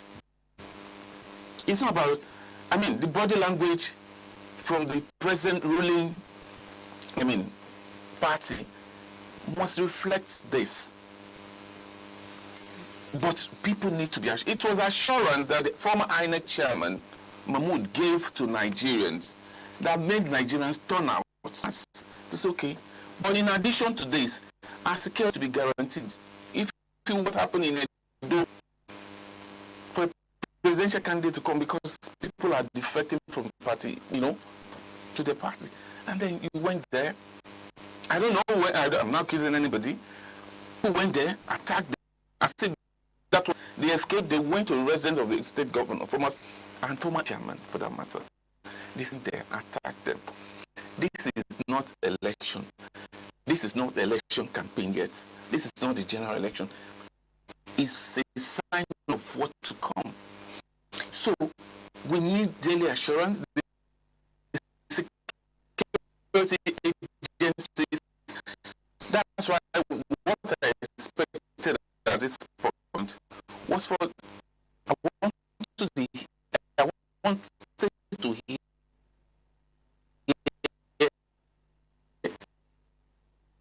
that the investigation has commenced.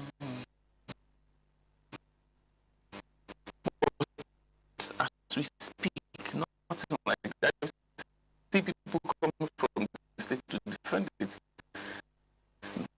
Nothing has been heard from the presidential, from the presidency as we speak. And I don't think it's good for us. You don't think it's good for us? I'm trying to link this, what happened in Edo State, in Benin City, to the elections that just didn't happen. We used that what people were confused. You know what happened in the government should know. It's the system. They are just how it the vote words buying. EFCC deployed men to go and capture, to go and arrest whoever is going to buy votes. Did they arrest one person? No.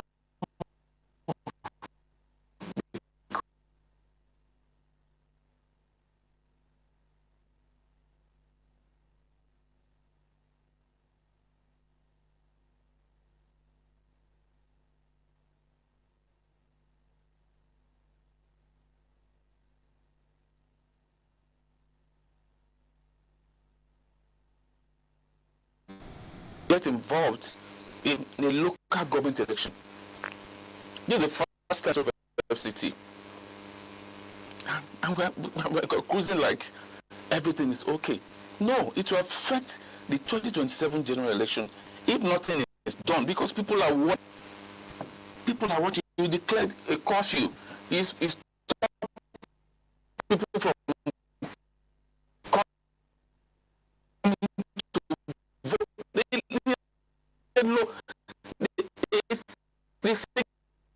signals are clear.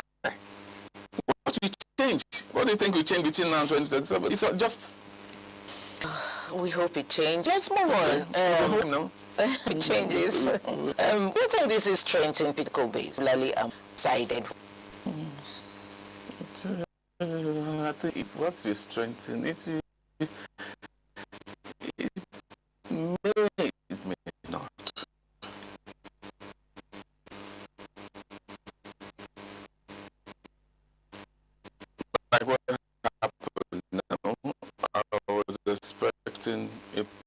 press conference from to gain political mileage. Gain political mileage.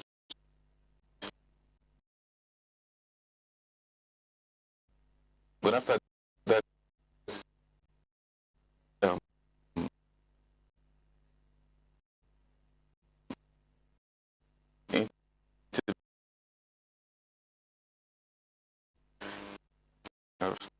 after the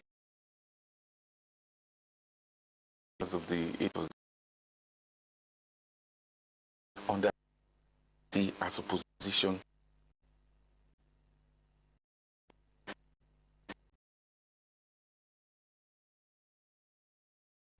the thing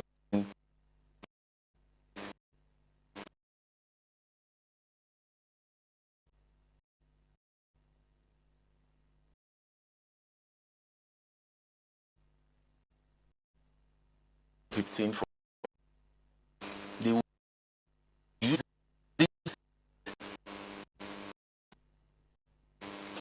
and you can imagine the mileage they will use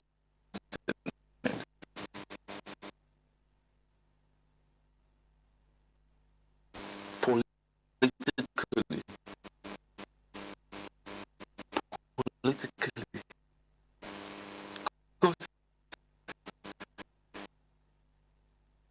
It's totally wrong. There is no way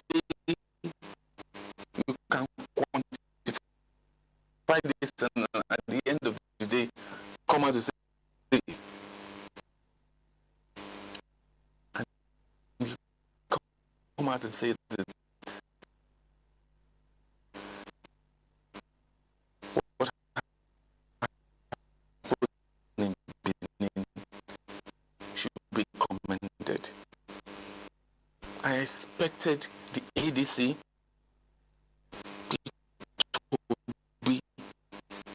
to leverage on it, to sit on this. Call on the president. Talk. It's been under the time. While he's still hot for invest. It's supposed to you know, nothing happened talking about it. Media is immediately from not seeing it, not talking. We had in this part. In that. The game. It was social media. They were saying X, Twitter, Facebook, TikTok. But when the election, you saw the people came up. They are just saying it to discourage the people. Majority of the president's followers, X, they on TikTok. That's where information are churned out. They don't send information to the media houses. They just send to X. And that's where it takes it. So you cannot underrate the social media at this age and time. So I listen to him and I know where he's going. Because they know that P2B majority of his followers globally are there. Influence. They are serious influences. He said it. I remember how the former governor of Edo State, then Adams Oshomole, he said 3 people or so on tweeting within a room. The election is 3 people are not tweeting. Don't listen. I don't listen of. I mean, when I hear this, especially coming from them, I know where they are going. It's just this couple. So it's a serious tool. I mean, under democracy. And the war isn't it? Got Trump. Just as then he goes global. Using Truth Social or X. Or I mean, also you can overrule social media and say and tell me it's not relevant. You don't win an election on it. These days, it has to start from somewhere.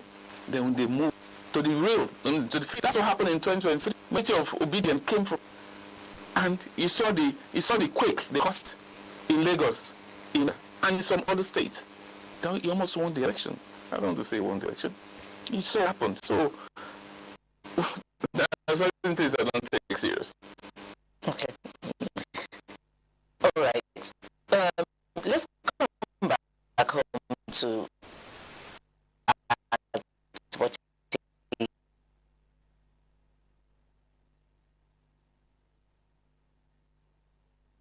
he hasn't acted on this. But, see. No.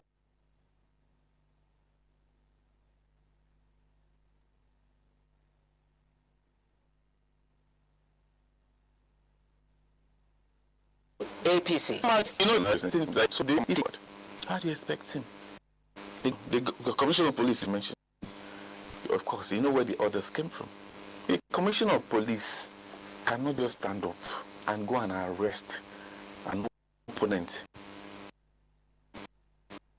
to the ruling party in the state, except on the other hand. They say they don't have control over it. Why should they control the commissioner of police? No commissioner of police. So you cannot clearly exonerate them. They are all they work. That's why they are calling for state police. Even at the end of the day, with the state police, the government controls them.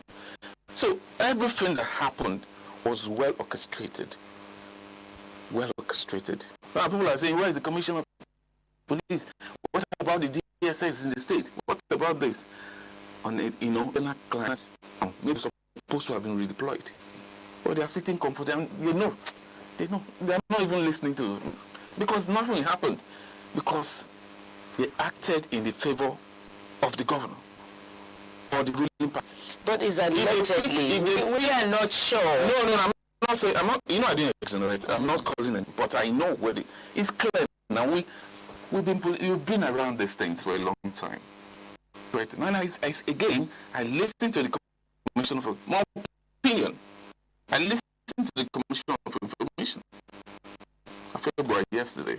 They were making a joke of it, telling you that they know where people are adapting people. I mean, why are we doubting them? Let's say the truth. Why are we doubting them? They say they know, and they know their names. You are not hooded. They were not hooded. They face the passion. There are facts everywhere. I mean, you can't say these people came from the sky. They were humans like us, drove on the road with marked vehicles. Don't you start saying this thing and saying it the way it is? Just wasting the time. Nigerian democracy will never grow. It will never grow, because after this, another government comes, we say the same thing, we defend them. Learn to do the right thing.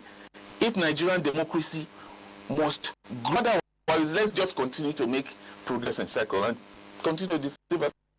Well, there's no way you can exonerate the state from it, because I expect that by now the president, the governor of the state, is supposed to summon the state commissioner of police and the DSS and ask them, like, what happened there?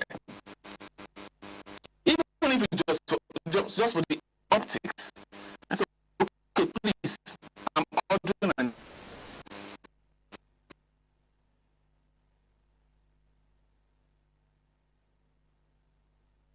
you're not seeing it, and he has said something in that line before. So when he makes the two together, I mean, what do you think? It can't generate, not possible. How many and it's all of you know. How do you think this will affect inter-party relations and political activities? There's no inter-party relationship in Nigeria right now. They are fighting each other. Party A wants to exist and consume Party B, like what you're saying. There's no inter-party relation. They see each other as anyone is sitting down, consuming the rest, and say we want to be a one-party state. You know, like right now, all we hear is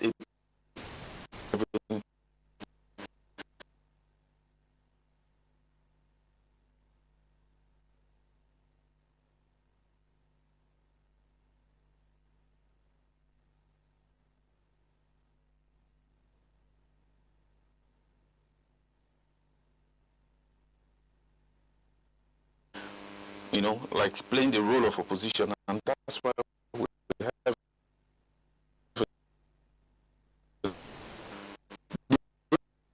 only surviving one. You're still attacking it. Let's quick.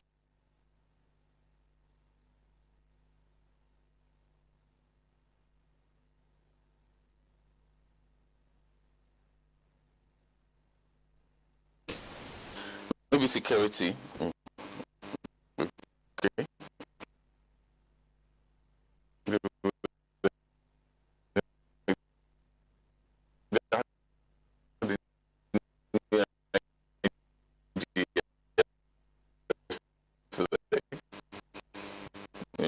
They've been new chief of army staff, head of within 24 hours, within a week, come back to me, review this thing. There must be timelines. And don't let us use the same pattern.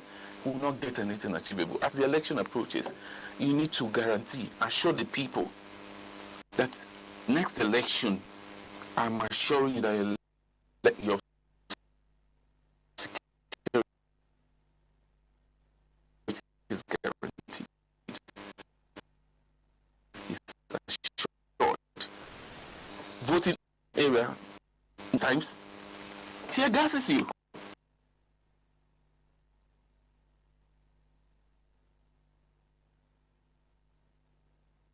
And nobody can take them to court. So the time. So why for that? Okay. We go, Mr. Tony Waji. What lessons should political actors learn from this development? 1 second, please. They're not learning any lessons.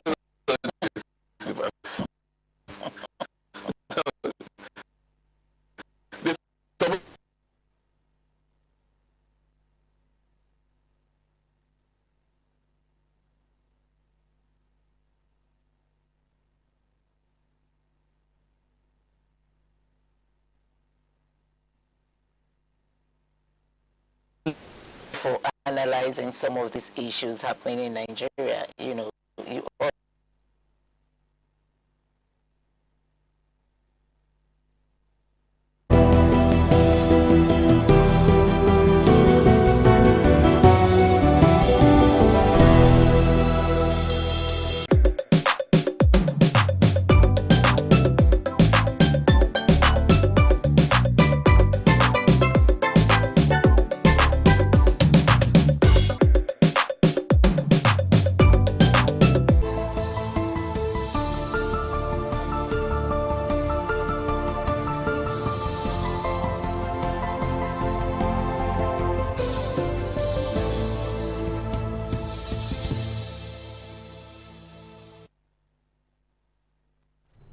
Top of the morning to you, and thanks for joining us on ITV News for this time. I am Harry Igbo-J.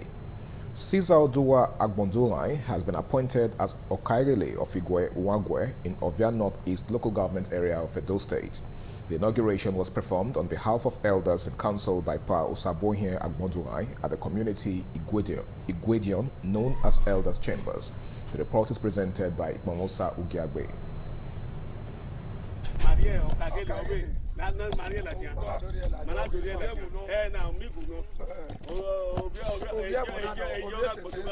Inauguration of Caesar Oduwa Agbondurai as Okairele of Igwe. Speaking before the inauguration, Pa Osabohien Agbondurai said the inauguration became necessary to ensure sanity in the community. He described Caesar as a humble and obedient person and advised him to work with others to ensure peace and development.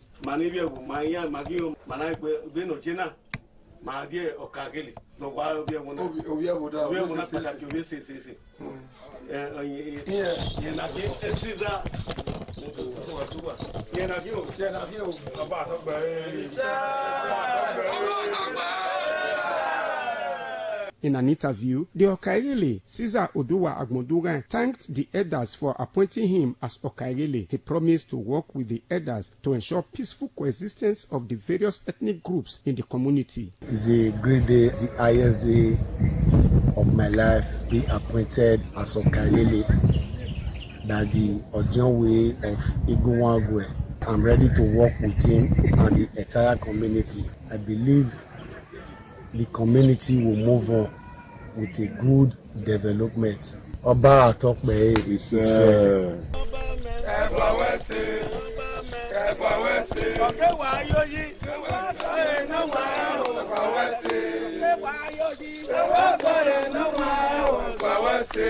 Igowangwe in Ovia Northeast local government area is located off Upper Siloko Road, Ikmomosa, Ugiagbe, ITV News. Chairman of African Democratic Congress, Ward 10, Oredo local government area, Mr. Patrick Yamu, has started counting losses following the attack by some hoodlums.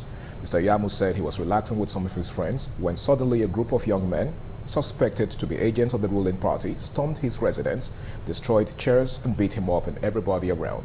Pius Nsogo has more. Mr. Patrick Yamu called on the security agents and kind-hearted Nigerians to come to his aid. House number 35 Sakwamba Road, Benin City, where the incident took place, also serves as an office of the ADC. The assailants were said to have dished out threats of how they will return if the ADC banners are not removed. There's a lot of threats. Now you they put yourself for social media. Okay, now this guy, now they put himself for social media. Say they go House of Assembly. Don't worry, may you carry on. So I didn't respond anything. My own was that, give me my phone. They say, you still they talk? You still they talk? This thing lasted for over 15 minutes. My daughter came from upstairs. He said, now my dad not a beat. My daughter quickly hold one of the boys. We fell him there. It was there the rest other ones, they started beating my daughter. Outside there. Everybody saw it. Mr. Iyamu went down on his knees, appealing to security agents to protect him and his property. I am begging all well-meaning Nigerians to please save my building, save my life, because they threatened me. They threatened that I should remove this ADC banner away from my house. If they are coming again, they see this ADC banner, they will put my house on fire. But let me say, that threat will not make me to do so. I will not remove this banner. This is my personal building. I did not borrow money to build it. I inherited it from my father. It's my building. This building is senior to me.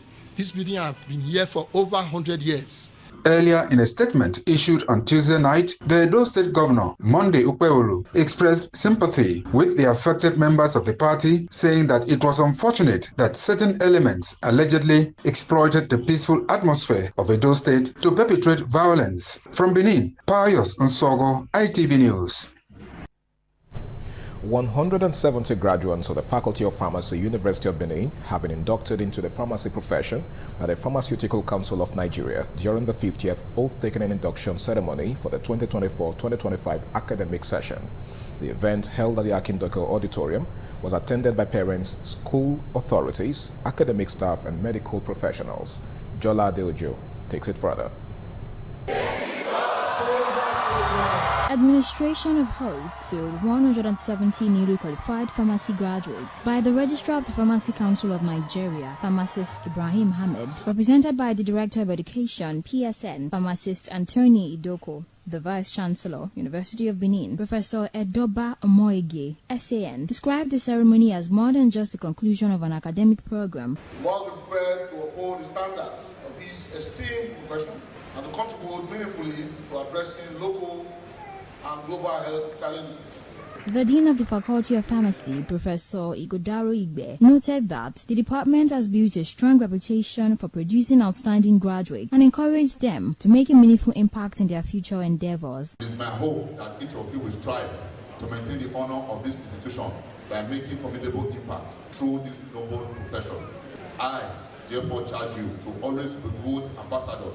Guest speaker and managing director of SHF Access to Health in Nigeria and West Africa, pharmacist Dennis Aizobo, delivered a lecture titled Pharmacists as Frontline Healthcare Providers, a Global Perspective. You have moved into a bigger phase, a phase that people look at you as a trusted advisor, and where your dedication will shape the future of healthcare globally. There were goodwill messages. The newly inducted graduates, I say a heartfelt congratulations. The ceremony's high point was the presentation of awards to dignitaries, best graduating students and undergraduates as a form of encouragement. The fact that I emerged as the best graduating student in pharmacy That's actually a big deal for me, and I feel very happy. 6 years of hard work finally paid off. It's worth it. Actually give room for more people out there to know about the Course Pharmacy. So we actually selling the perfection to the world. From Benin, Jola Diojo, ITV News. The acting chairman of Igor local government, Honorable Sarobo Eribo, has taken delivery of construction equipment from Edo State Governor, Senator Monday Okpebholo, as part of efforts to accelerate grassroots development and strengthen infrastructure across the state. Patience Osarogiwa reports that the council boss received the construction equipment following their inauguration by the governor, during which 54 heavy-duty machines were distributed across the 18 local government areas. The construction equipment allocated to Igbo local government include payloader, grader, and a dump truck. The equipment have since been moved to the council secretariat and are set for immediate deployment to priority areas within the local government area.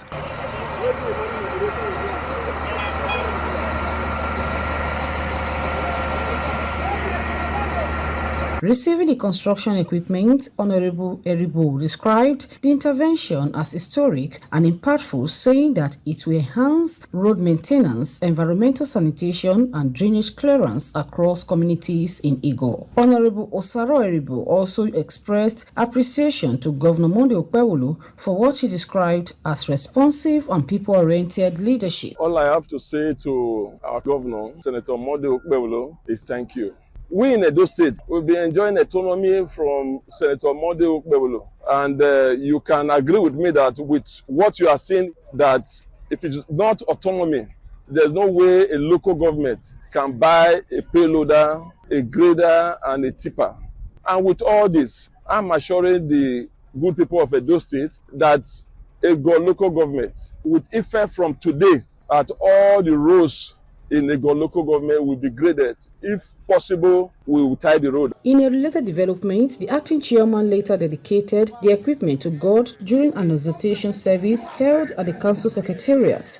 Man proposes while God disposes. So there's nothing that we do that we don't put God first. In all of this, I cannot thank the governor enough for what he has done for the people of the local government council. This service was attended by management staff, council officials, and members of the legislative arm. From Ego Local Government Secretariat, Patience Osaogiwa, ITV News. And still on the AM News, where the Edo State Senior Secondary Education Board has facilitated the training of over 1,000 senior secondary school teachers in Edo South Senatorial District who are due for promotion from 1st July 2023 to 1st July 2026. The two-day training, holding at Idia College, Benin City, have participants drawn from the State Secondary Education Board and Board for Technical and Vocation Education in Edo South Senatorial District. Kingsley Uchegbu has details.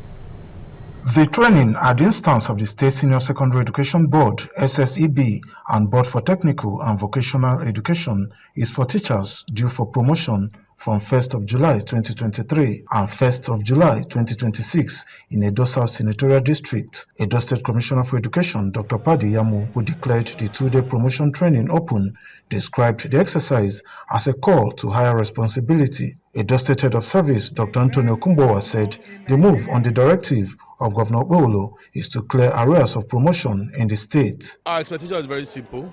We want them to use this form of motivation to do better in their respective roles.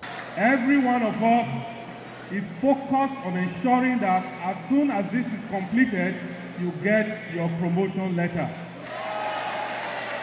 Facilitator of the session, who is also the Executive Chairman, SSEB, Dr. Rita Otiwa Erewele, spoke on enhancing teachers' effectiveness through effective principal supervision. Our Governor, Senator Monday Okpebholo, has high expectations from the education sector. So we needed to put this together to ensure that the principal supervisory skills in turn enhances teachers' effectiveness and bring a result that our able governor is expecting from the education ecosystem.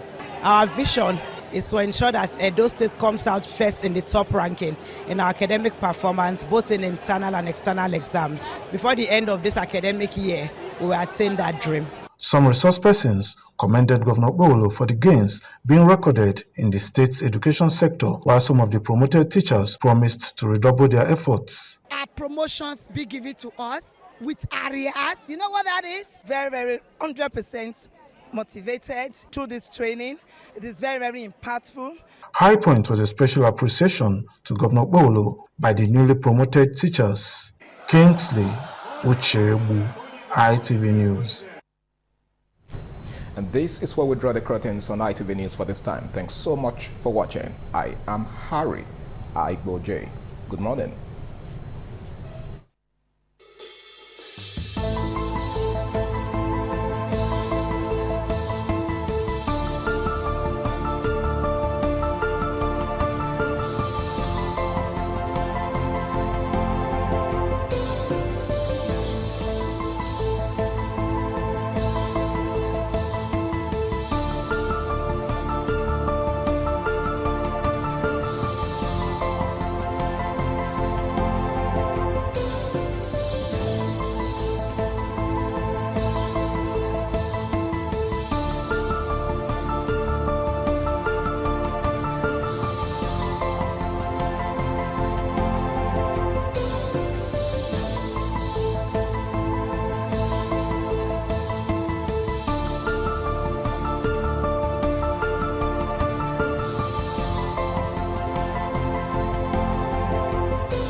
ITV, certainly the best.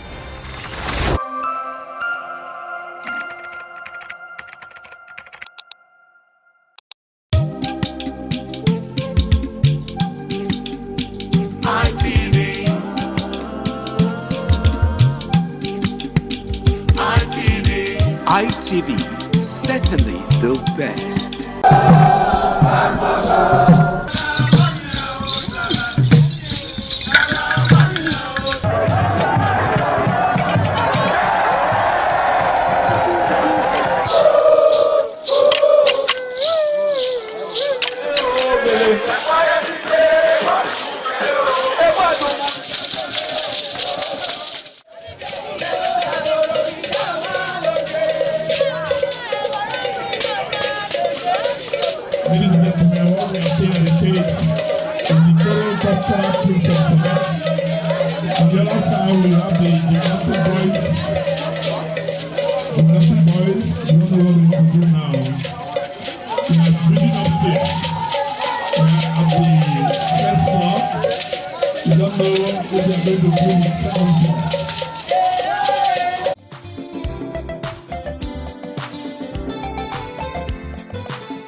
Good morning. This is TMI Socials. Welcome on board. I am Anuoluwakpo Stevens. I better still call me a social media butterfly. Now today we begin in Abuja, where yesterday President Bola Tinubu discharged the acting Inspector General of Police, Olatunji Disu, to tackle banditry, terrorism, and other security challenges plaguing the nation. The president issued the directive on Wednesday during Disu's declaration as the acting IGP following the retirement of Kayode Ebetoku. President Tinubu said Disu's appointment comes at a critical moment, urging him to rebuild public confidence in the police capacity to do their job in collaboration with other security forces. Now let's move over to Abuja and have a feel of the event. The appointment means a lot to me. It means a lot to me because I have the love of my profession, the love of the country, and it came at a time I was not expecting it. That makes me give thanks to the President of the Federal Republic of Nigeria for his magnanimity to see me fit to be appointed as the Inspector General of Police. Okay, so what would the President seems to believe so much in you, he spoke glowingly of you, of your career. He knows a lot about your past. So what does this do as in form of encouragement towards the assignment you have at hand? The president mentioning a lot of activities about me, mentioning areas I've worked, mentioning successes I've recorded as a policeman, brought emotion to me, almost brought me to tears. It shows the president took his time to monitor officers working everywhere in the country. And it shows the president was throwing a challenge at me to go out there and do what I'm known for and ensure that I bring peace, recognition, and to the country. Moving over to reactions on this story. We start off with this user on X who wrote, "Very big congratulations to the new National Inspector General of Police. We believe with the level of trust that the President conferred on him that he's going to deliver. Well, only time will tell." Another user, Victor on Instagram, Kayode Ebetoku is now former IG. "Truly nothing lasts forever." Absolutely. Another one reacting to this beat, "But why do they always change IGPs towards election period?" Good question. Now, away from that, still staying on this beat, a civil society group, the Civil Alliance for Security Accountability, has described the Deputy Inspector General of Police, Frank Mba, as a disciplined and reformed-minded officer who served Nigeria with integrity and professionalism for 34 years. Now, the group made the remarks amid changes in the leadership of the Nigeria Police Force following the retirement of former Inspector General of Police, Kayode Ebetoku, and the confirmation of AIG Tunji Disu as acting IGP. In a video that has now gone viral, we saw other officers cheering Frank Mba up. Take a look. Bless you. May the good Lord bless you. May the good Lord bless you. He's a jolly good fellow. For he's a jolly good fellow. For he's a jolly good fellow. And so say all of us. Hooray! You react to this story. If we could have reactions to this warn. Let's start off with this user on X who wrote, "And he's still gallant and fit, more than the appointed IGP. I heard the new IGP has 48 days to resignation." Okay, another user still reacting. This one wrote, "Frank Mba deserves whatever he is getting now. He was instrumental in the Edo gubernatorial election. Now his work is done. That is what posterity does to injustice." Well, away from this tweet, we'll move over to Tijani, who says, okay, if we could have Tijani's tweet, that would be great, as we get to move over to another interesting story. Now, this time around, Sowore has also been trending in the news, as we did see Sowore versus the Minister of Works, Dave Umahi. He has reacted to a viral video circulated by activist Omoyele Sowore describing the development as a calculated attempt to provoke him over an issue currently under police investigation. Now, in a statement issued on Wednesday by his media aide, Francis Nwaze, the minister said the footage showed Sowore attempting to publicly confront him at the force headquarters in Abuja over allegations that have been in the public domain since last year. Let's move over to the video. Madam, can you please calm down?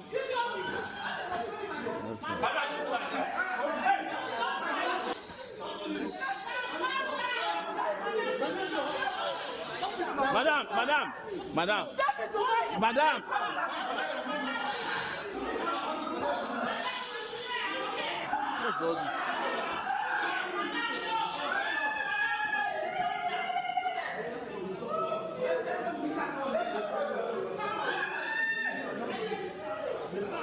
But Minister, this Sowore, You are not supposed to be using police to settle personal scores. You are not supposed to do that. Have you watched everything she had to say? I'm not talking to you. I'm talking to the Minister of the Federal Republic. You are not supposed to use police to settle personal scores. Johnny, what's your problem? Talk to me. Johnny, calm down. What's your own now? I'm talking to you now. No, you can't. Johnny, you can't come here and talk. Listen, it's Johnny. You can't come here and talk. No, please. You don't come here and talk. Don't push me. I'll talk to you. Don't talk to me anyhow. Don't talk to me anyhow. Don't talk to me anyhow. Don't talk to me anyhow. Well, wonders, they say, shall never end, and Omo Edishower is always in the news for interesting stuff, really. But moving over to tweets, let's see how netizens have been reacting to this story online. This one wrote, the minister looked somewhat remorseful when Sowore confronted him. You think so? Another user reacting, this one, Emmanuel, says, let's be honest, that amount is too small for the Honorable Minister to pay her because the money he... Okay, alrighty, let's move over to and take another tweet. Now, Timothy says, SUG President, continue with your activism, which is your calling. Leave election for Peter Obi. Now, finally, on TMI socials, the Oyo State Governor, Seyi Makinde, yesterday we did see him in a closed-door meeting with Kwankwaso right there in Oyo State capital. Now, a brief video shared by Oyo Affairs yesterday confirmed the presence of the two political figures at the venue. The footage showed Makinde arriving and exchanging greetings with Kwankwaso and other attendees. Now, details of this meeting were not disclosed as of press time, but let's have a feel of the video.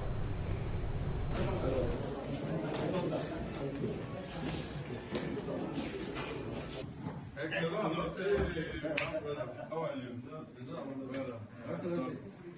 Nice to see you. Well done, well done. Thank you. Well done. Oh, okay. Well done. Well the House of Representatives.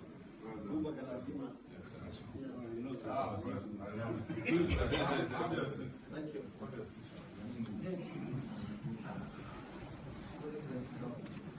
I'm doing very well.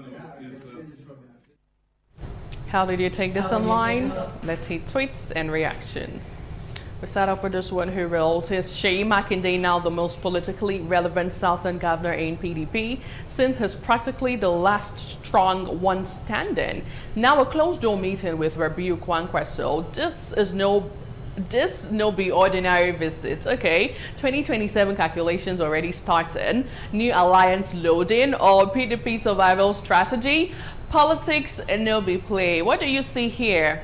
Well, I don't know, Dolakpo. Now, time will tell eventually. This one says, waiting for Fireshed to tell us the outcome of the meeting. Now, still taking reactions to this story, we move over to this one who wrote, these are those who only fight for their own political ambitions, not for the benefit of Nigerians. You think so? Well, at the end of the day, only time will tell with all of the closed-door meetings that actually went down yesterday between Oyo State Governor Seyi Makinde and Rabiu Kwankwaso. Wrap up TMI socials on this note, but thank you so much for being a part of the show. I am Anuoluwakpo Stevens. And from all of us on This Morning on ITV, Abuja, Lagos, and right here in Edo State, we'll see you next week.